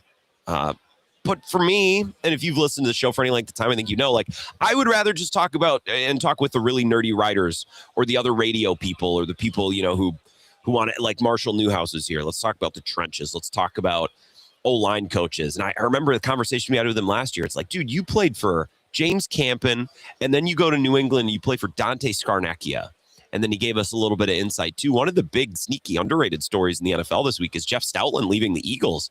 Their offensive line coach. He's done really good work there. So I like the nerdy stuff. Radio Row, by the end of the week, it stops being nerdy. It becomes a little bit more of a, I don't know, man. It's a lot of glad handing, a lot of look at me, Louis. And you know me, that ain't me. That ain't me at all. I want to reset the show a little bit with the latest on Giannis. That was a big story today. We don't have to dwell on that for the entire second hour of the show, but I do want to get to it. Some texts coming in, 608-321-1670. This one will reset with or we'll get us back into the Giannis topic. Sick of Windhorse saying Giannis will be on the Heat in 30 minutes, and if not, then the Bucks will sit him the rest of the year and trade him in the summer. This is not journalism. This is speculation that gets taken seriously and broadcasted on ESPN. Johnny Cribbage says, Bucks, play him or shelf him. So here's what we learned with the Bucks today. We learned officially what I would have bet. Like, if you would have asked me 2 weeks ago, great, do you think Giannis gets dealt at the deadline? I said, no. I would bet on probably the most likely scenario is they get to the offseason and they reconsider and he would be dealt then. Or the Bucks get to the offseason, they make some moves, they have a little money, and they're able to concoct something or do something that helps the team become a little bit more of a contender. And Giannis says, I really want to stay in Milwaukee. You guys have done enough. I don't really see a better option. I'm going to stay here. That's a good possibility too. The least likely scenario that I saw was Giannis getting traded at the deadline. And there's just not a lot of big time deadline moves anymore, which I think is a bummer for fans. It's true in baseball too. There's not a ton of huge moves made at the trade deadline because you know what? It's not smart to rent players. It's not smart. It's not an efficient marketplace. And so many of the guys that run these baseball teams now are so nerdy. And I don't even think it's a bad thing. They have their formulas, they have their systems. And as we've experienced in Milwaukee, I think these formulas and these systems and these strategies from smart, sharp front office guys allows teams to operate and to perform at a high level. And it allows markets like Milwaukee and Tampa Bay and Cleveland to run really well and to be in the mix and to not suck for 10 or 15 years and then maybe have a good year or two and then go back to sucking for 10 or 15 years. So I think baseball is in a better state now than it has been at any point in my life. You don't have to agree, but that's the way I say. I think these teams are smart and fans are benefiting. But one downfall of teams being really smart is there aren't a lot of general managers in July or whenever the trade deadline is who say, F it, let's go get this guy. You know what I mean? Like, does a CC Sabathia type trade happen in 2026? It's exceedingly rare. And I think that's good business and it's smart, efficient business for baseball teams. I don't think it's always the best thing for fans. And I think the same thing is true of the NBA. Why would I package all of my picks and all of my young players at the trade deadline when the seller has all the leverage and when everyone is trying to bang down the door of this player? Why am I going to pay 150 cents on the dollar to go get this guy when I could just wait until the offseason and we have time to really line things up and it's not rushed and it's not hasty? So again, good for teams, smart business, but you know what's really fun? When a massive player gets traded at the trade deadline. That's entertaining. That's fun. We just don't get it very often. So I would have bet against Giannis getting moved at the deadline anyways. But Shams tweeted earlier today at 11 o'clock, the Milwaukee Bucks have indicated to teams that they are keeping Giannis Antetokounmpo through the trade deadline and will start making other trades. Sources tell ESPN. We read a report or two. I think Jake Fisher had one who basically said that he had heard from teams interested in Giannis that the Bucks were really never that serious, that the talks never really progressed that deeply. They were never really close to dealing him. They were never really, it never really was all that serious. Giannis then tweeted a couple hours later, legends don't chase, they attract. And he posted the picture or the video from Wolf of Wall Street when Jordan Belfort says, I'm not leaving. I'm not effing leaving. And Bucks fans are responding to this, very, very excited, very celebratory, which is good. I want Giannis to remain in Milwaukee. I think that's a good thing. I think that's good. What I don't love, and what I've rolled my eyes at just a little bit today, I was going to tweet about it, but I stopped myself because I would have sounded like a prick. But I can explain it in a little bit better, in a little bit more depth on the radio show, which is why I just waited. I don't love that Giannis kind of just sat quietly for months and months and months. And there was speculation, and he never really shut down that speculation. You could say, well, Grant, what about Jim Ozarski's article where he came out and he said, I love Milwaukee. My family loves Milwaukee. I don't doubt that. I've never doubted that. Excuse me. Why is my voice cracking? I've never doubted that he loves Milwaukee. I've never doubted how much Milwaukee means to him. I've never doubted the experiences that he has. His kids were born here. His family emigrated here. He talked with Jim Ozarski about his father's buried here. I don't doubt any of that. I've never doubted that. That's always been true. That doesn't mean that he's committed to playing basketball here moving forward. It doesn't mean he should be, by the way. It doesn't mean that he has to decide, you know what, I don't like Milwaukee anymore. I don't like this city. This city doesn't mean anything to me anymore. People break up in relationships. People break up all the time, not because they hate each other, because they don't like or love each other anymore, because for whatever reason, it has to end. Their lives are going in different directions. They want different things. The two people aren't on the same wavelength. It doesn't necessarily mean that they don't like each other anymore. That's why breakups are hard. Just means that sometimes breakups have to happen. And I think Giannis can potentially want out of Milwaukee while also talking openly about how much he loves Milwaukee. How much how much the city means to him. In my frame of reference, at least over the last couple of months, did Giannis do anything to come out and shut the rumors down? It was very clear that Giannis was exploring or open to finding a new home. Remember, we talked about that Shams report a week or two ago. He's open to a new home, not requesting a trade, not demanding a trade, but he has informed the Bucks and he's telling folks, and sources are saying he's open to finding a new home, which is a very soft way of saying, I don't know if this is the right place for me anymore.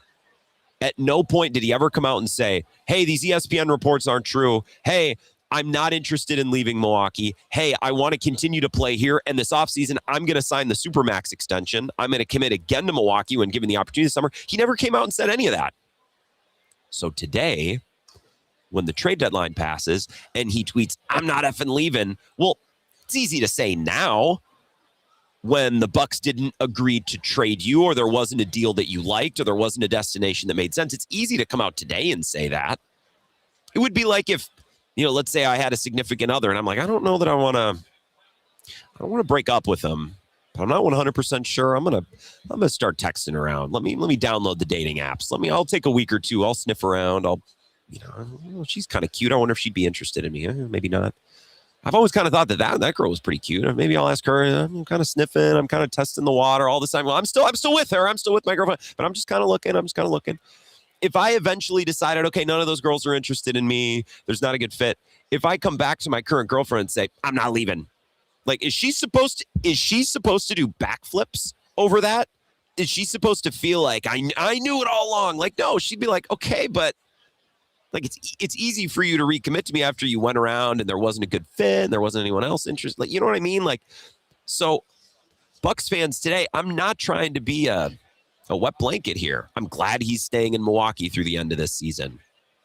I question if the basketball part of it makes sense, which is the part that I think a lot of people are forgetting today, but I'm glad he's staying in Milwaukee. I just don't know that I can come out and celebrate and dunk on Shams Charania and all these reporters like, see, he was never leaving. It's like, but I think he kind of wanted to, or the door was open and he was looking into it and he was kicking it around and it didn't happen. So now he comes, well, sure. But if he truly was never going to leave and he never wanted to go anywhere, well, then why did he wait until today? Why did he wait until this afternoon to speak publicly on it? And again, I think the Jim Owczarski story was great. To me, that was not a denial of anything. That he was just talking about the team he loves, the city he loves. At no point in that conversation did Jim ask, so Giannis, if you stay through the rest of this year and the Bucks offer you the max extension this summer, will you sign it? And that's not a criticism of Jim. Maybe a precondition of that interview, that one-on-one was, hey, I'll talk to you about my relationship with Milwaukee. I'll talk to you about my role here on the team. But don't ask about anything past this season. Don't ask about my next contract. Don't ask about that. And Jim, as a smart reporter, says, okay, sure. I'll put out a banger of a story that a lot of people are going to read. We'll get some great comments on the record, but we can't get into the contract stuff. And either Jim didn't want to ask it or Giannis didn't want it asked. And I have a feeling, because I think Jim's a pretty damn good writer and a pretty good journalist and has been doing this a while, I would imagine that he would have liked to ask, hey, so if you were here through this season, if you're not traded and the Bucks offer you the Supermax this summer, are you going to sign it? Or what will you need to see? What do the Bucks need to do in order for you to feel, capable and ready to sign that Supermax? I also, secondarily or unrelated, although not completely unrelated because we're talking about Giannis, I also don't think there's a destination out there that Giannis goes where it's like, and there's the finals team. You know what I mean? Like, okay, you could go to the Wolves.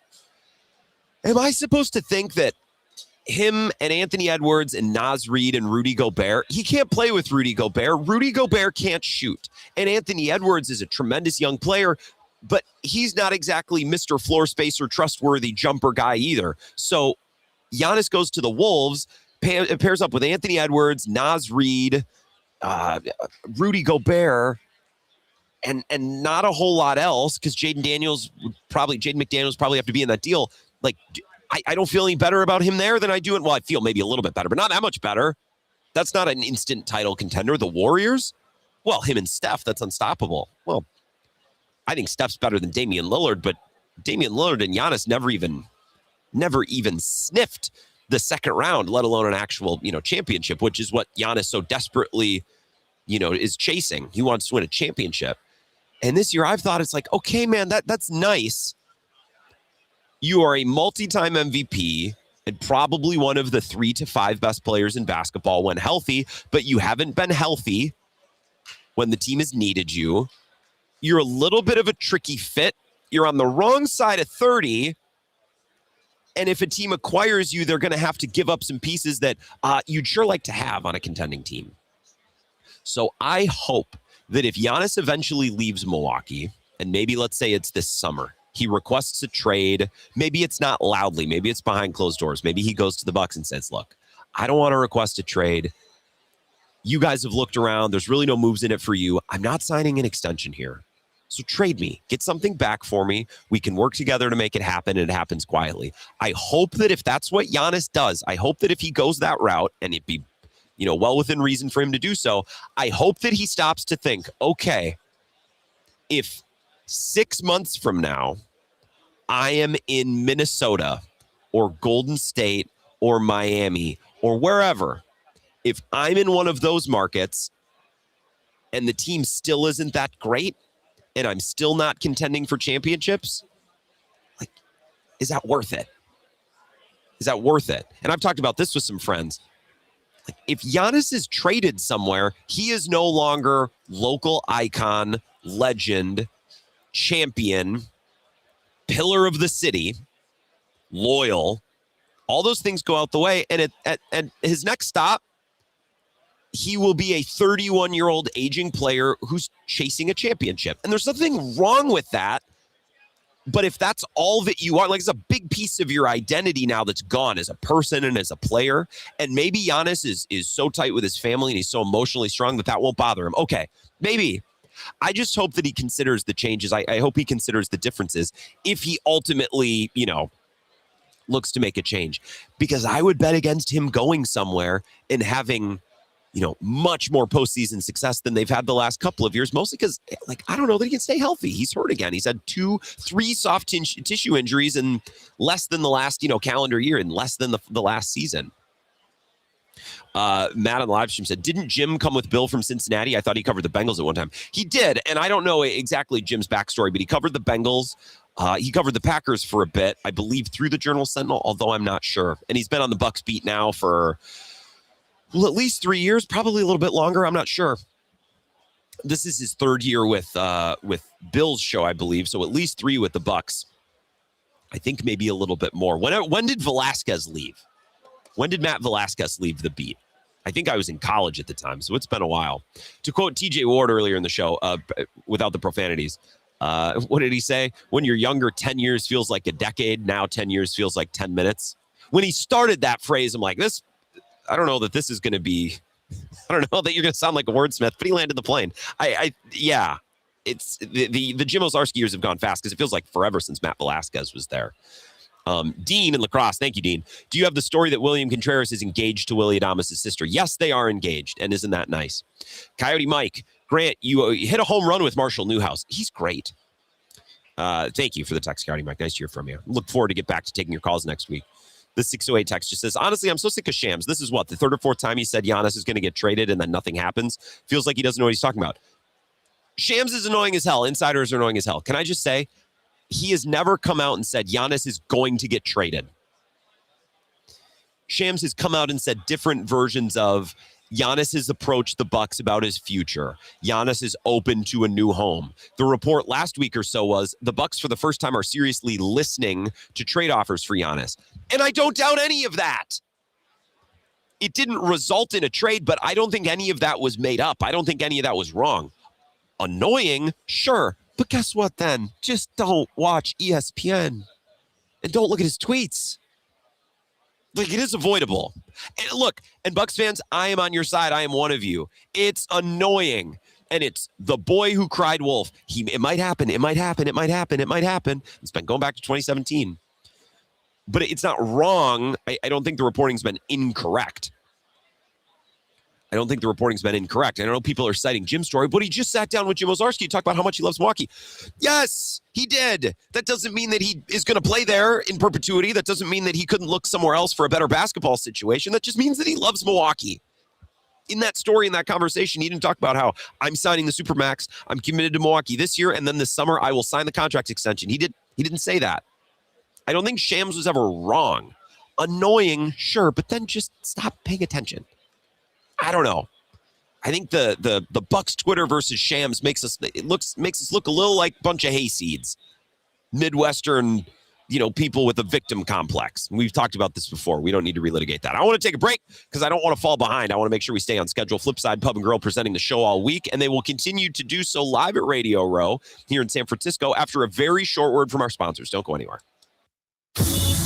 This is the Wisco Sports Show with Grant Bills on the Wisconsin Sports Zone Radio Network.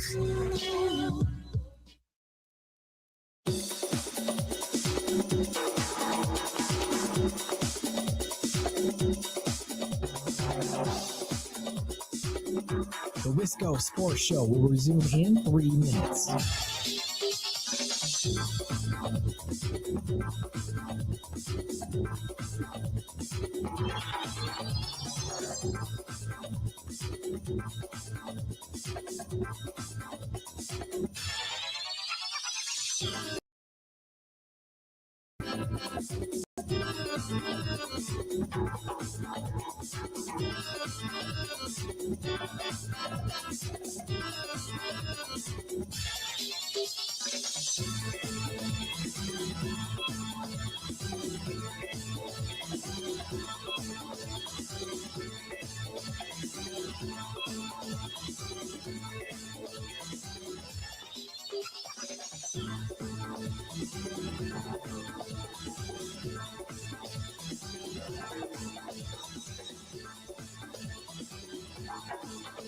The Wisco Sports Show will resume in 2 minutes.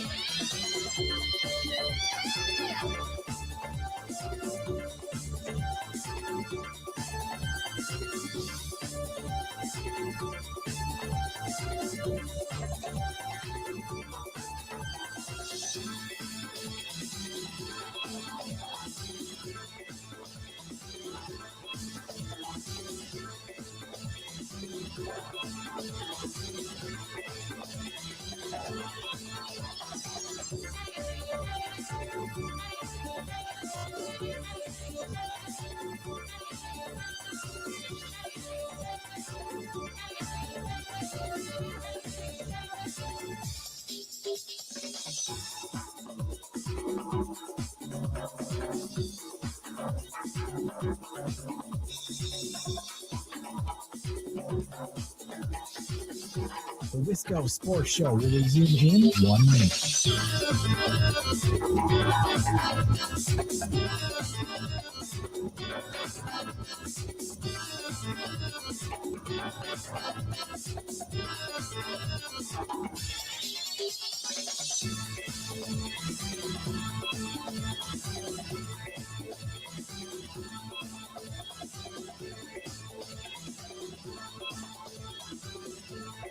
The Wisco Sports Show will resume in 30 seconds.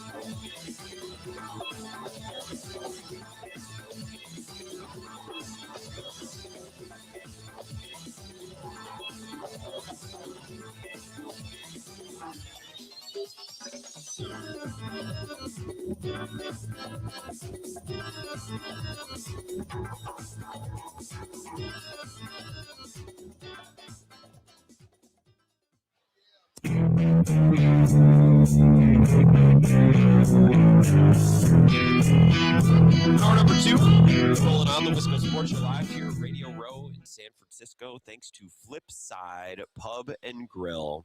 Tonight would be wing night. Tomorrow, let's wrap up the week with a fish fry. I wish I was back. I won't be back in Wisconsin in the Midwest until Saturday, just in time to probably sleep for about 10 or 12 hours and wake up and watch the Super Bowl on Sunday on the comfort of my couch, which I'm looking forward to very much. So we thank Flipside. I also miss my car, I got to say. We're riding around in a big rental SUV this week. I miss the comfort of my Chevy Malibu when we're out here at Radio. I'm excited to get home to that. And I got that thing at Kai Chevy Town up in Menominee. They're a short drive from anywhere. They do great business. I got in there last September when my old car had a great life. It was time for it to go. Maybe like Giannis, maybe it'll be time for him to go coming up this summer, as we've been discussing. And the process was just outstanding. I went online and I looked at their inventory. It's updated daily. ChevyTownUSA.com. I identified the car that made sense for me, the price range, how many luxury fancy amenities I was looking for, type of gas miles, that type of thing. And I reached out and I said, hey, I was looking at this Malibu. And he said, it's a great car. Let's make it happen. They didn't say, well, that's a good car, but what about this newer, more expensive one? What about this EV? What about a truck? Like, no. You identified with your budget and what you were looking for. Let's help make that happen. And their ChevyTown service is easy to set up if you go online to ChevyTownUSA.com. And some days you can even get it in on the same day for an oil change or basic service. You can give them a call, 715-235-2601. And at any given moment right now, they have over 200 new and pre-owned certified vehicles. That inventory, like I said, updated daily at ChevyTownUSA.com. So we appreciate our sponsors. A big reason why we're able to be out here. We're going to talk with Ryan Ripken. We're going to talk Brewers baseball coming up at the bottom of the hour. I'm really excited for you guys to meet this cat.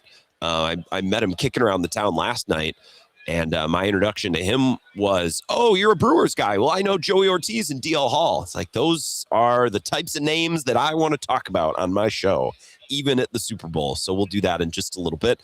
Some texts. I know people are fired up about Shams. It's like, see, Giannis and the Bucks prove Shams wrong.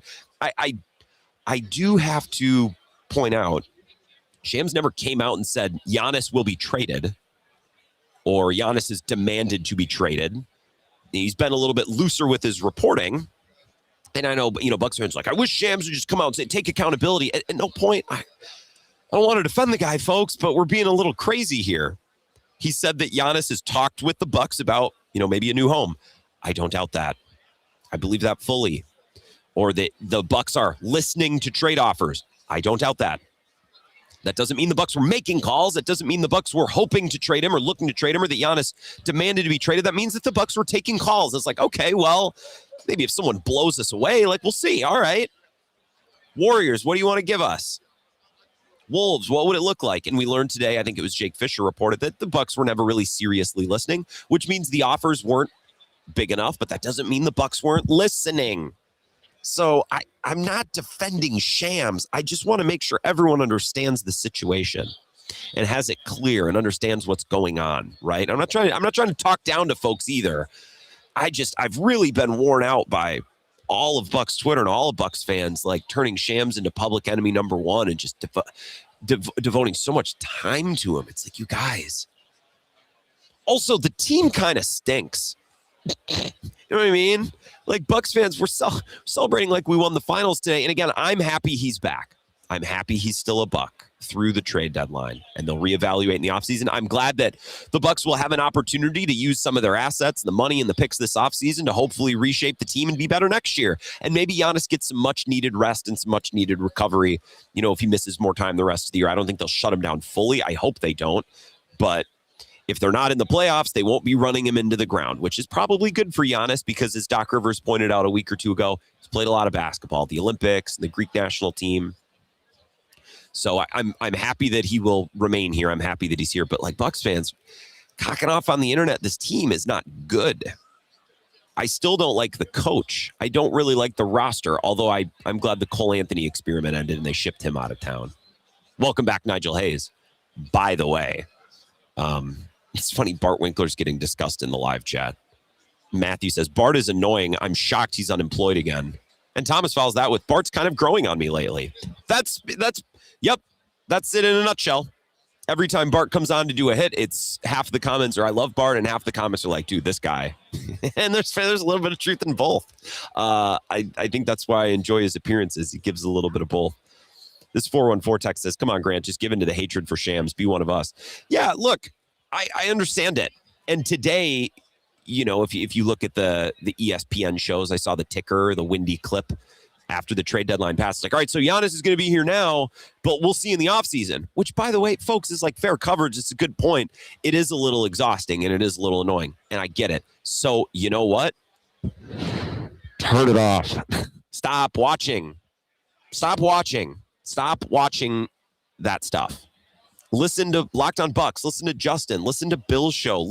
Stop paying attention. Stop turning on ESPN thinking you're going to get something awesome, thinking you're going to get something great out of it. You know what I mean?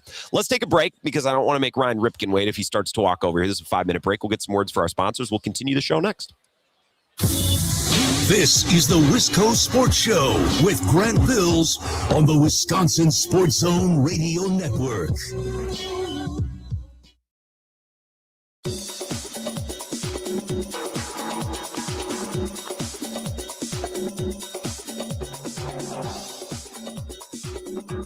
The Wisco Sports Show will resume in 5 minutes.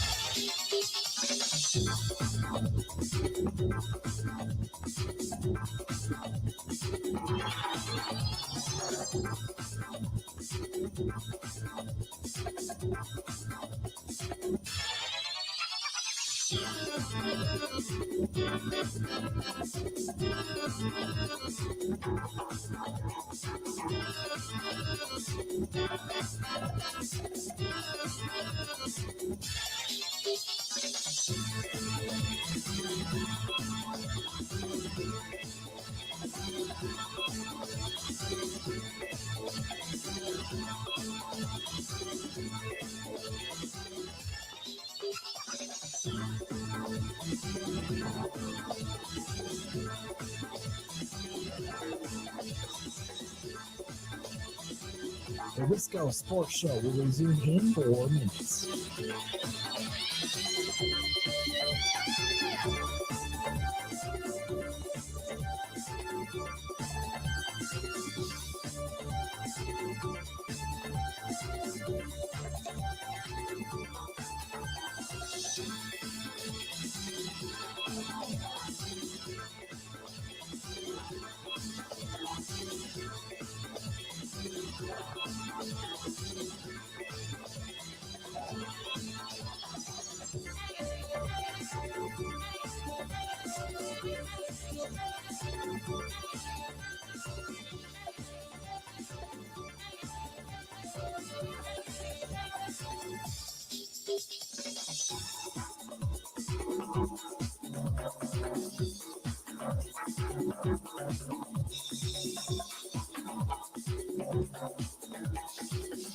The Wisco Sports Show will resume in 3 minutes.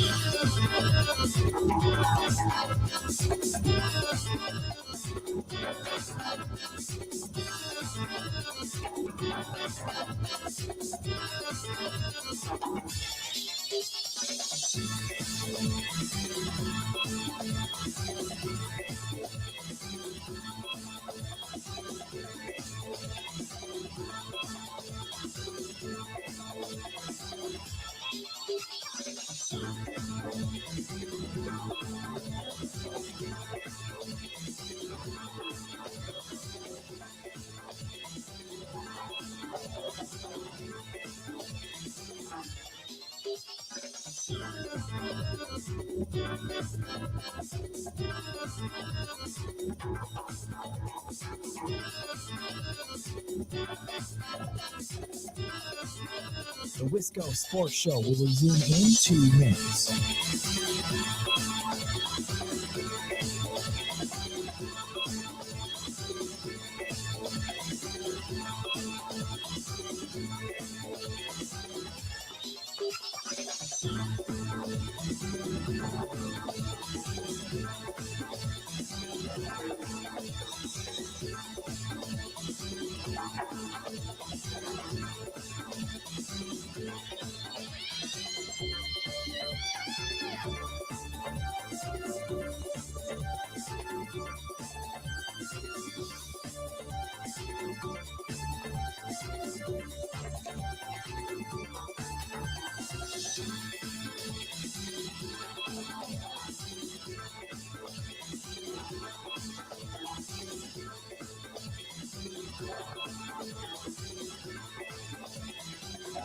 The Wisco Sports Show will resume in 1 minute.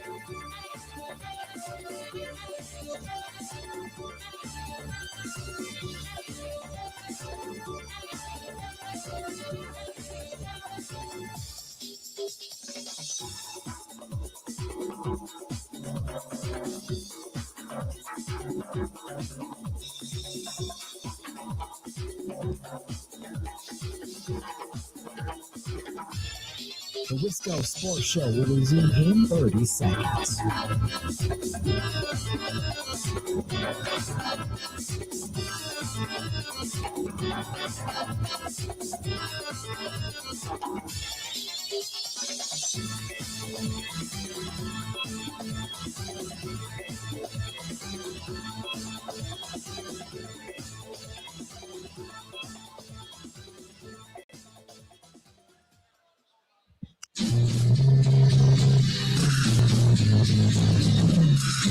All right, welcome back. Hour number 2. Wisco Sports Show starting to wind down for the day. We'll have tonight and then one more day at Radio Row out here in San Francisco. And tomorrow, I think we're going to have Tyler Dunn on. Greg Cosell's going to join Bill in the morning. So still plenty, even as it starts to quiet down, which would actually be nice.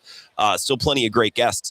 Joining us now at the table, a guy I met last night. We were at the Volume Party in Chinatown, and we were just talking over the break. I can't remember who introduced us that said, hey, Ryan, this guy talks a lot of Brewers baseball. You need to meet him. And in Chinatown at the Super Bowl, the first two names out of your mouth were Joey Ortiz and DL Hall. And I'm like, oh, this is a guy, like, yes, this is my kind of guy. I want to talk about those guys. Not Yelich or not Freddie Peralta, but Joey Ortiz and DL Hall, because you knew those guys. Ryan Ripken is here. You got the Ryan Ripken show over there. What's going on, man? Thank you for doing this. Yeah, I appreciate it. And it's always funny that way. You know, you always think of the bigger names. Yeah. That's how people go, oh, I know the Brewers. Yep. You know, for me in the background, so I got up to the AAA level. Mm-hmm. And during that process, I started my career at the Nats, then went with the Orioles. And DL Hall was my teammate in 2018 and 19. And then Joey Ortiz I got to know in the organization. And so I got a unique perspective on those guys and obviously being in the game during this time frame and those guys coming up through the system. Yeah, I want to know more of those guys that are maybe trying to still figure it out the big league, maybe became a star, or could be the pieces that could help make the biggest impacts for maybe the Brew Crew in 2026. DL Hall is the exact type of guy that the Brewers get so much use out of. Like, could make a spot start, but a reliever who can go often and give multiple innings, pitch leverage if needed, or come in if a starter doesn't have it. Like, why is he maybe not gotten it going? Because the stuff is there. That's why they liked him. That's why I identified him. You know the guy. So what's missing there for him? So DL Hall, so to bring back like the pedigree for him, first round pick, right? So you get drafted in the first round, you got some talent. And from the left side, he has a fastball that can get up there and it can touch almost triple digits. But the problem for DL, the two things for him was trying to hone in his skill set, figure out what works for him and how to pitch to that power that he has, and then he's got to stay healthy. Those two things were an Achilles heel for him when I was teammates, and then trying to figure out that role. He wants to start, but then when you're not figuring that out where the pitch counts are getting high, you're not putting away hitters. Well, if you're doing that and you're only going 3 or 4 innings as a starter, that's not going to cut it because it's cutting into the bullpen. Then you're taxing that group that's got to last you a whole season. So the other side of it for DL, yeah, he can be a long relief guy, but also if you have him, it kind of reminds me a little bit of Josh Hader. Yeah. When I go back, and actually I got a connection with Hader. He was the 19th round pick out of Baltimore, the Maryland region, by the Orioles. Mm-hmm. I was the 20th out of high school. But Josh, the difference between a guy like him and DL, Josh only threw like 85 to 87 coming out of high school. Okay. So Josh had to learn what to do first, and then he grew into his power. But then he had an idea of, okay, how do I shape it? DL hasn't done that yet. So if I were the Brewers, and it looks like it for that case, the pressure of taking him off being a starter, if it works out, great. But I'd love for him to try to figure out what his role can be. Because once he can figure out what that is at the big league level, I think he can be a really valuable asset. But until then, he's going to kind of feel stuck in between. Well, it's got to be hard, too. It's easy for us fans to say, well, just make him a long reliever. And that's what the Brewers do. But if that guy the whole time is like, okay, I'll do this, but like, I really want to start, like, it's hard to really succeed in that role if deep down in your mind, you're like, I'll put up with this, but it's not what I want to do. And that's probably more common in baseball than people think, whether it's playing the field or, pitching in certain roles. I think Joey Ortiz has probably settled into shortstop very well. Defensively, he's been awesome. He went months really last year without just seeming like he could figure it out with the bat. But the Brewers are like, all right, man, you could defend. That's your role. What do you remember about Joey Ortiz? What does he need to do to get it going? To finish the DL thing, go ahead. Pitchers are creatures of habit. And don't underestimate if they've been doing something for so long that just say, hey, you're going to go from the mound to start a game to a bullpen pitcher. I've had so many former teammates that have struggled with the mindset and change. And I think DL, that's one of those guys where he's got to figure that out. Now for Joey is very versatile. And Joey, he embraces it. On the backfields in spring training, I remember he liked to show off the flash, but also he was testing himself for a skill set because he knew defensively he was going to have to hang his hat on that. That's what was going to help maybe speed up his process. Now, I've seen him swing the stick. I know he's got the capability. He can drive it to all parts of the field, but he's not going to be a guy you're going to expect to hit 20-plus home runs every year. What he has to get comfortable with is, how do I, with already being that elite premium defender and maybe being the utility guy, that could be his role, but how do I do enough that I can help this team, whether it's pass the baton along, be that scratchy grinder at the plate, and not try to be too much. Yes, he has the ability to hit for power, but that doesn't have to be your game. Get comfortable in the role. That's the theme here. Get comfortable with that role. Get comfortable with figuring out how to be a big league hitter, and then grow on from that. And honestly, I do buy that Joey will bounce back with that because there was flashes of it. The biggest thing for a guy at the youngest level that I've seen, you have to get to the big leagues.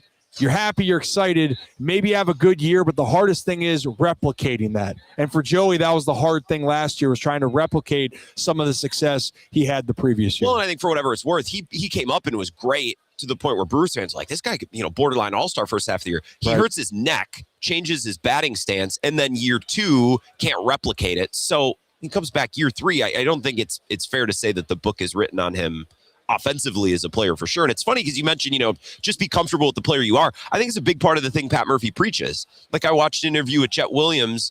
I can't remember who it was with, maybe MLB Network. And they asked him, have you talked to Pat? What did he say? He said, yeah, Murph called and said, just be comfortable with who you are, man. That's why we traded for you. That's what we want you to be. So I think it fits with Murph. What do you hear in baseball circles about Pat Murphy and the job that he's done?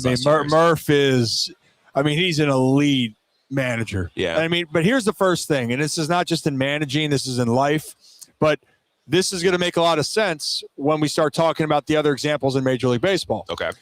In life in general, right? When you communicate well and you can control a room and you also make it a point to do things the right way, hold people accountable when you have to, but also make sure that you are bringing an energy that can instill confidence in others, right? That's kind of how it is. Well, Pat Murphy does that probably as well as anybody in baseball. But then you want to go around baseball with that. Stephen Vogt with the Guardians, he is one of the best that does it. The Guardians, in my mind, they got talented. And look, you're a big league player. You get to the big leagues, you're a talented player. But if you're looking around Major League Baseball, the Guardians, from a roster standpoint, they're not as talented as some of those other teams, but they find a way. Why? I think it starts with the culture that Stephen Vogt sets. Okay. And I would say the same thing with Pat Murphy. They have guys that understand what they need to do to have success on the field of play. This is the other random one that people might not think of, but Dave Roberts is an unbelievable communicator. Okay. It helps that you have Ohtani and Betts and Freeman and Yamamoto. Doesn't hurt. But also last year, the Dodgers had, I believe, 15 starting pitchers throughout the course of the season. And you have to get to the postseason to have the chance to go on this run. And Dave Roberts, when you talk to people, he communicates and helps us get to where we need to go. And that's what I think Pat Murphy, I would say he does that as well as anybody in the game. It's a big reason why the Brewers were as good as they were last year. And it's a big reason why, for me, I know that the Central's trying to make moves. It's hard for me to pick against the Brewers because, yes, I think the talent with the Brewers fits, but it also fits with how Pat Murphy is instilling to them the confidence to go out there and win each night. Ryan Ripken is here, the Ryan Ripken Show, which I want to talk about before I let you go. You had a background with Blake Perkins. You were talking about this. I want to hear more about this. So Perk and I were roommates in instructional league with the Nationals. We were teammates 1 year in short season. And Perk, the funny thing is, Perk went into the minor leagues, and the Nationals forced him to switch hit, or asked him, did he want to switch hit? Mm-hmm. That was the first time him trying to figure out how to swing left-handed. Now I'm sitting there going, man, he's swinging better left-handed than I am, and I am a lefty. Yeah. But one thing with Blake Perkins, he's a high-character guy. The dude can track down a ball in the outfield, and you guys have probably seen that time and time again. And he's a guy, when we talk about understanding who he has to be, he's found that out, and he's scratched and he's clawed, and he's learned to do the little things well, and he's a good runner as well. But that was one thing I took away from him. High school kid coming in. Yes, he had some confidence, but it wasn't arrogance. And ultimately, he found a way. Going to the Brewers ended up being the best thing for him, but it wasn't his first stop. Yeah. And I think that's a testament to what Milwaukee does. You guys got Vaughn from a different place, and he balls out. Perkins has found his role. I think Joey will. I think that's what has made Milwaukee special. And I know Perks really loved being a Brewer. Is Vaughn a flash in the pan last year, or do you expect him to contribute and to be a solid player for the Brewers this year? I buy the talent of Vaughn. That dude can hit. The thing for him is obviously position. Where are you going to put him? DH? Do you want to have him at first, but probably more like in a DH role if you have that choice? But he didn't get drafted as high as he did, 4th overall, I believe, because he couldn't hit. Mm-hmm. When you're in Chicago, also, by the way, keep this in mind. When a team struggles, you're trying to keep your job more than you're focused on winning. And that's a hard thing to do. And I'll use this example. 2021, the Orioles were awful. I'm in AAA. The Oriole big league team is one of the worst. I think they won 48 games or something like that.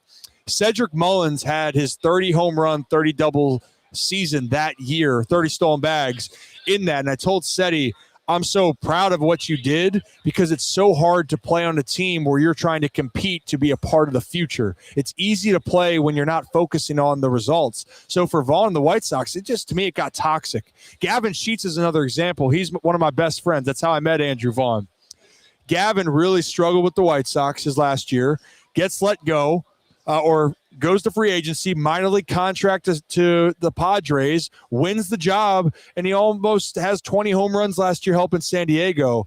That's what I mean about a change of scenery, and getting out of an environment can allow a player to take off. And if Andrew Vaughn is healthy and in Milwaukee, I think Andrew Vaughn's going to have his best season yet. It seems like all these guys fit with Murph, or he finds a way to fit with them. You know what I mean? Like maybe that's a little bit of a two-way street, I suppose. So you're doing the show. You've been out here all week. What kind of content are you creating that Brewers fans can go find? Yeah, so the Ryan Ripken Show, we're live usually Monday through Friday with all the interviews. We've been off our schedule. But we cover football during the fall and winter. But once we get into baseball season, baseball will always be the backbone of what we do. And we're going to have a lot of great guests from let's say, MLB Network-esque to player interviews and talking around the game. You know, I grew up a Ripken. My dad played a few games, 2,632 straight to be exact. Yeah. So I love talking the game, and I know the game. So that's something that you can find out. And if you guys ever want me to come on and talk about the Brew Crew, I'd gladly join anytime. Absolutely. It's funny that you were the round behind Hader, or were you the round in front of Hader? Remind me one more. So I was the round behind. I was 20th. He was 19th. And I remember that he was throwing 85, 87, going, who the heck is this guy? But he knew how to pitch, and he dominated in Maryland. And, then it's turned out pretty well for him in the big leagues. We still talk about the Hader trade to this day. Yeah. One of the craziest things any of us has ever. It's always on our mind. It always comes up. Yeah, I'll tell you what. I know things don't always go the way that you expect, but Milwaukee to me is one of my favorite teams to watch because we talk about Pat Murphy, but the infrastructure of the organization, I know hasn't gone to the World Series or got that title in this time frame, but a well-run organization. Milwaukee's like the combination to me, like the Guardians and Vote, where they just find ways to win, but they make moves ahead of time like the Rays. They're not going to get everything right, but man, it seems like they got a really good pulse on picking up great players and getting the most out of ones. Hence, Corbin Burns coming to Baltimore. Yeah. It worked out for Orioles fans for a year. but I think long term it's going to work out for the Brew Crew. Yeah, I'm looking forward to the season already. Ryan Ripken, I appreciate the time, man. Thank you so much. Thank you. All right, we're going to go to break. We'll be right back. Final segment coming up next. This is the Wisco Sports Show with Grant Bills on the Wisconsin Sports Zone Radio Network.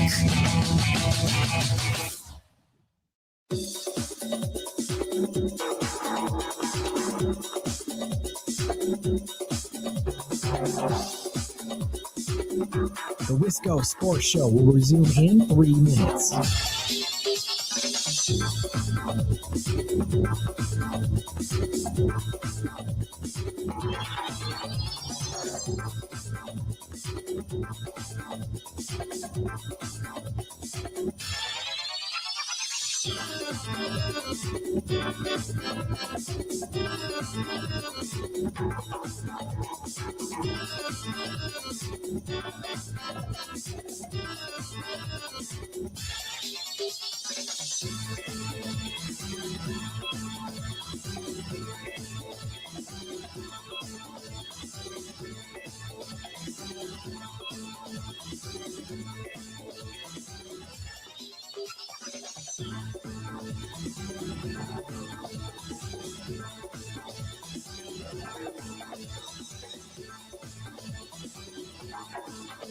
The Wisco Sports Show will resume in 2 minutes.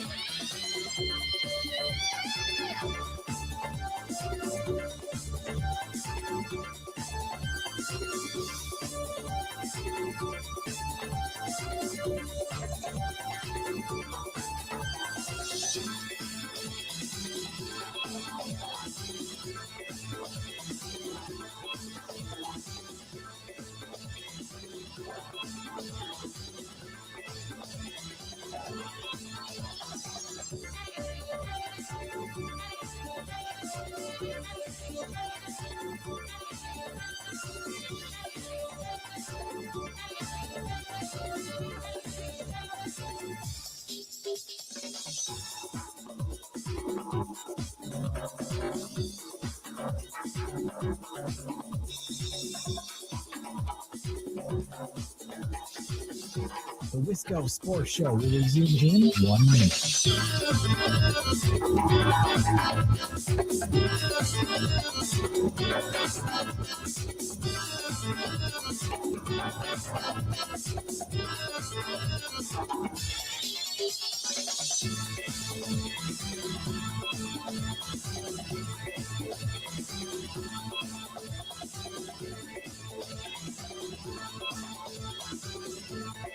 The Wisco Sports Show will resume in 30 seconds.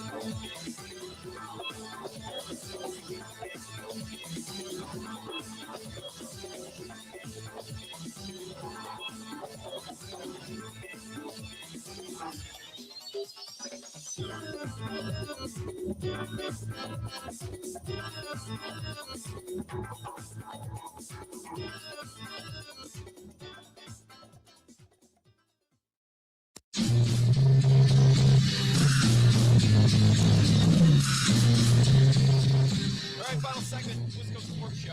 About ready to get out of here. I believe Bill has a cigar function on the docket for us tonight. I believe that's what's in store for me. And I was told that maybe I should change clothes. All right, message received. I thought dressing down was cool. And also, it's cold in here. I needed a hoodie on today. But I guess I'll go get my sport coat. That's what we're doing tonight here in San Francisco. And we've been broadcasting live at Radio Row with some fun guests tonight. Marshall Newhouse was great.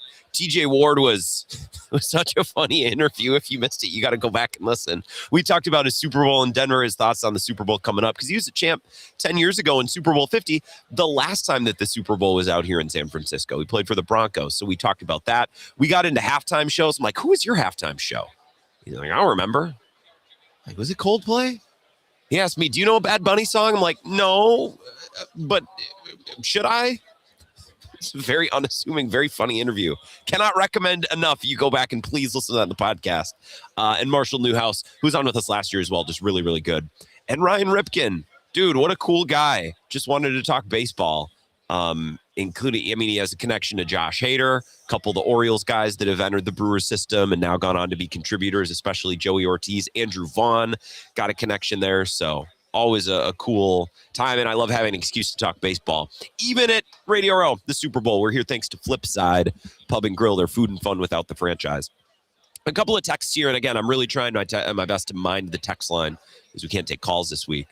A couple of thoughts on Shams, including a text that says, Grant, how can you be confident Shams was making everything up? I assume you are asking, how can I be confident that he wasn't making anything up? He didn't accurately report on a single trade prior to its completion the entire deadline. Nothing Anthony Davis, nothing on Harden, none. He has no sources. He puts pieces together because they make sense and puts it out there because he knows he gets clicks, nothing more. Sorry, you had to read another Shams complaint, Bucks and 6. That is Schmidt and Oregon. First of all, so I think your complaint is more about the system and less about Shams. So when you say he didn't report on any of these trades before they happened, he just let us know once they were done. Correct. But I don't think that's Shams. I think that's the system. He probably knew they were going on. But if Shams comes out and reports, hey, the Rockets, or where was Harden? The Clippers and the Cavs are close on a trade that's going to send James Harden to the Cavs and Darius Garland's involved. If he comes out before the trade and reports that, well, now maybe another team jumps in or two other teams jump in and say, well, we can beat that. Or, well, if you're giving up that, we can give up that.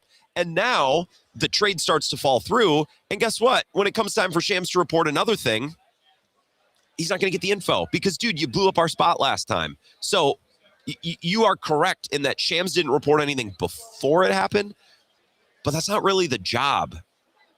That's not really the job of an insider or a reporter. He's a news breaker, not a news. I guess what would the word be if you preview something? Now I need a thesaurus. If you are laying the groundwork for a trade, that's not the job. And teams don't want that to be the job. The teams don't want that stuff out there. So they keep that tight. They keep that close to the vest. We knew that James Harden, we got rumors. I remember watching on First Things First a couple of nights ago. There were rumors that maybe James Harden could be headed to Cleveland. And it makes sense because Cleveland probably feels like their window is closing. The Pistons are getting better. The Celtics are going to get healthy. And we're continuously coming up short. We got to change something. We got to do something, which is why I thought Cleveland and Giannis maybe made sense once upon a time, that they would go hog wild and be really desperate because they would think if not now, then when. The rest of the East is getting better and we're coming up short, that whole thing. But your complaint, and I think a lot of complaints about Shams, is he doesn't report things before they happen. Well, first, you can't report a James Harden trade before a James Harden trade exists. And also, that's not the job. So that's not a Shams complaint. And I'm not defending the guy. I think it's an annoying system that we have where reporters like Schefter or Shams or Ken Rosenthal trade information. It's like, hey, we'll give you the scoop, but you got to report this, or you got to put this out there for us. You have to frame a tweet in a certain way, or you got to give credit to this person or that person. That's the game. That's the game. And by the way, we've talked about this before, not to reference Nick Wright twice in one segment, but he talked about this and has talked about this on his podcast in the last couple of years. We have gone and we have changed the way that we do journalism. It's about getting it first. And to get it first, you're playing by a different set of rules. You are reporting the information that's wanted out there instead of digging to get the information that's not wanted out there. And I think there can be room for both. I think there's space for both. I think it's important to have people who break news and are connected to agents and teams to get that out there. Also, if Schefter went away, or if Shams went away, we could just get a statement from the Bucks. Hey, we've made this trade. Would we be all worse for wear? No, I think we would be just fine. Even if it took an extra day to learn something, I think we'd be okay. I think the type of journalism that we're going away from, and that we're the trade-off is we are getting worse and worse at digging and reporting information that people in power don't want out there. That used to be the crux of journalism, is I'm going to dig. What are the Celtics up to? What are the Packers up to? They're up to something back there, and I know they don't want anyone to know about it. And certainly that's true in politics or other realms too. It's like, I'm going to dig for the stuff that people are trying to keep quiet. And now it's like, I'm going to be a vessel of information for those in power. So that's your issue with Shams. It's not necessarily a Shams issue. Guys, it's annoying as hell. Just stop watching ESPN. I can't believe that Windhorse is talking about Giannis getting traded. Stop watching Windhorse. Stop watching ESPN. Go read Jim Ozarski or go watch Ozarski's podcast with J.R. Radcliffe. Go do that thing. One more day at Radio Row tomorrow. Looking forward to it. We'll be back here with Bill starting at 10. Thanks again to Flipside Pub and Grill.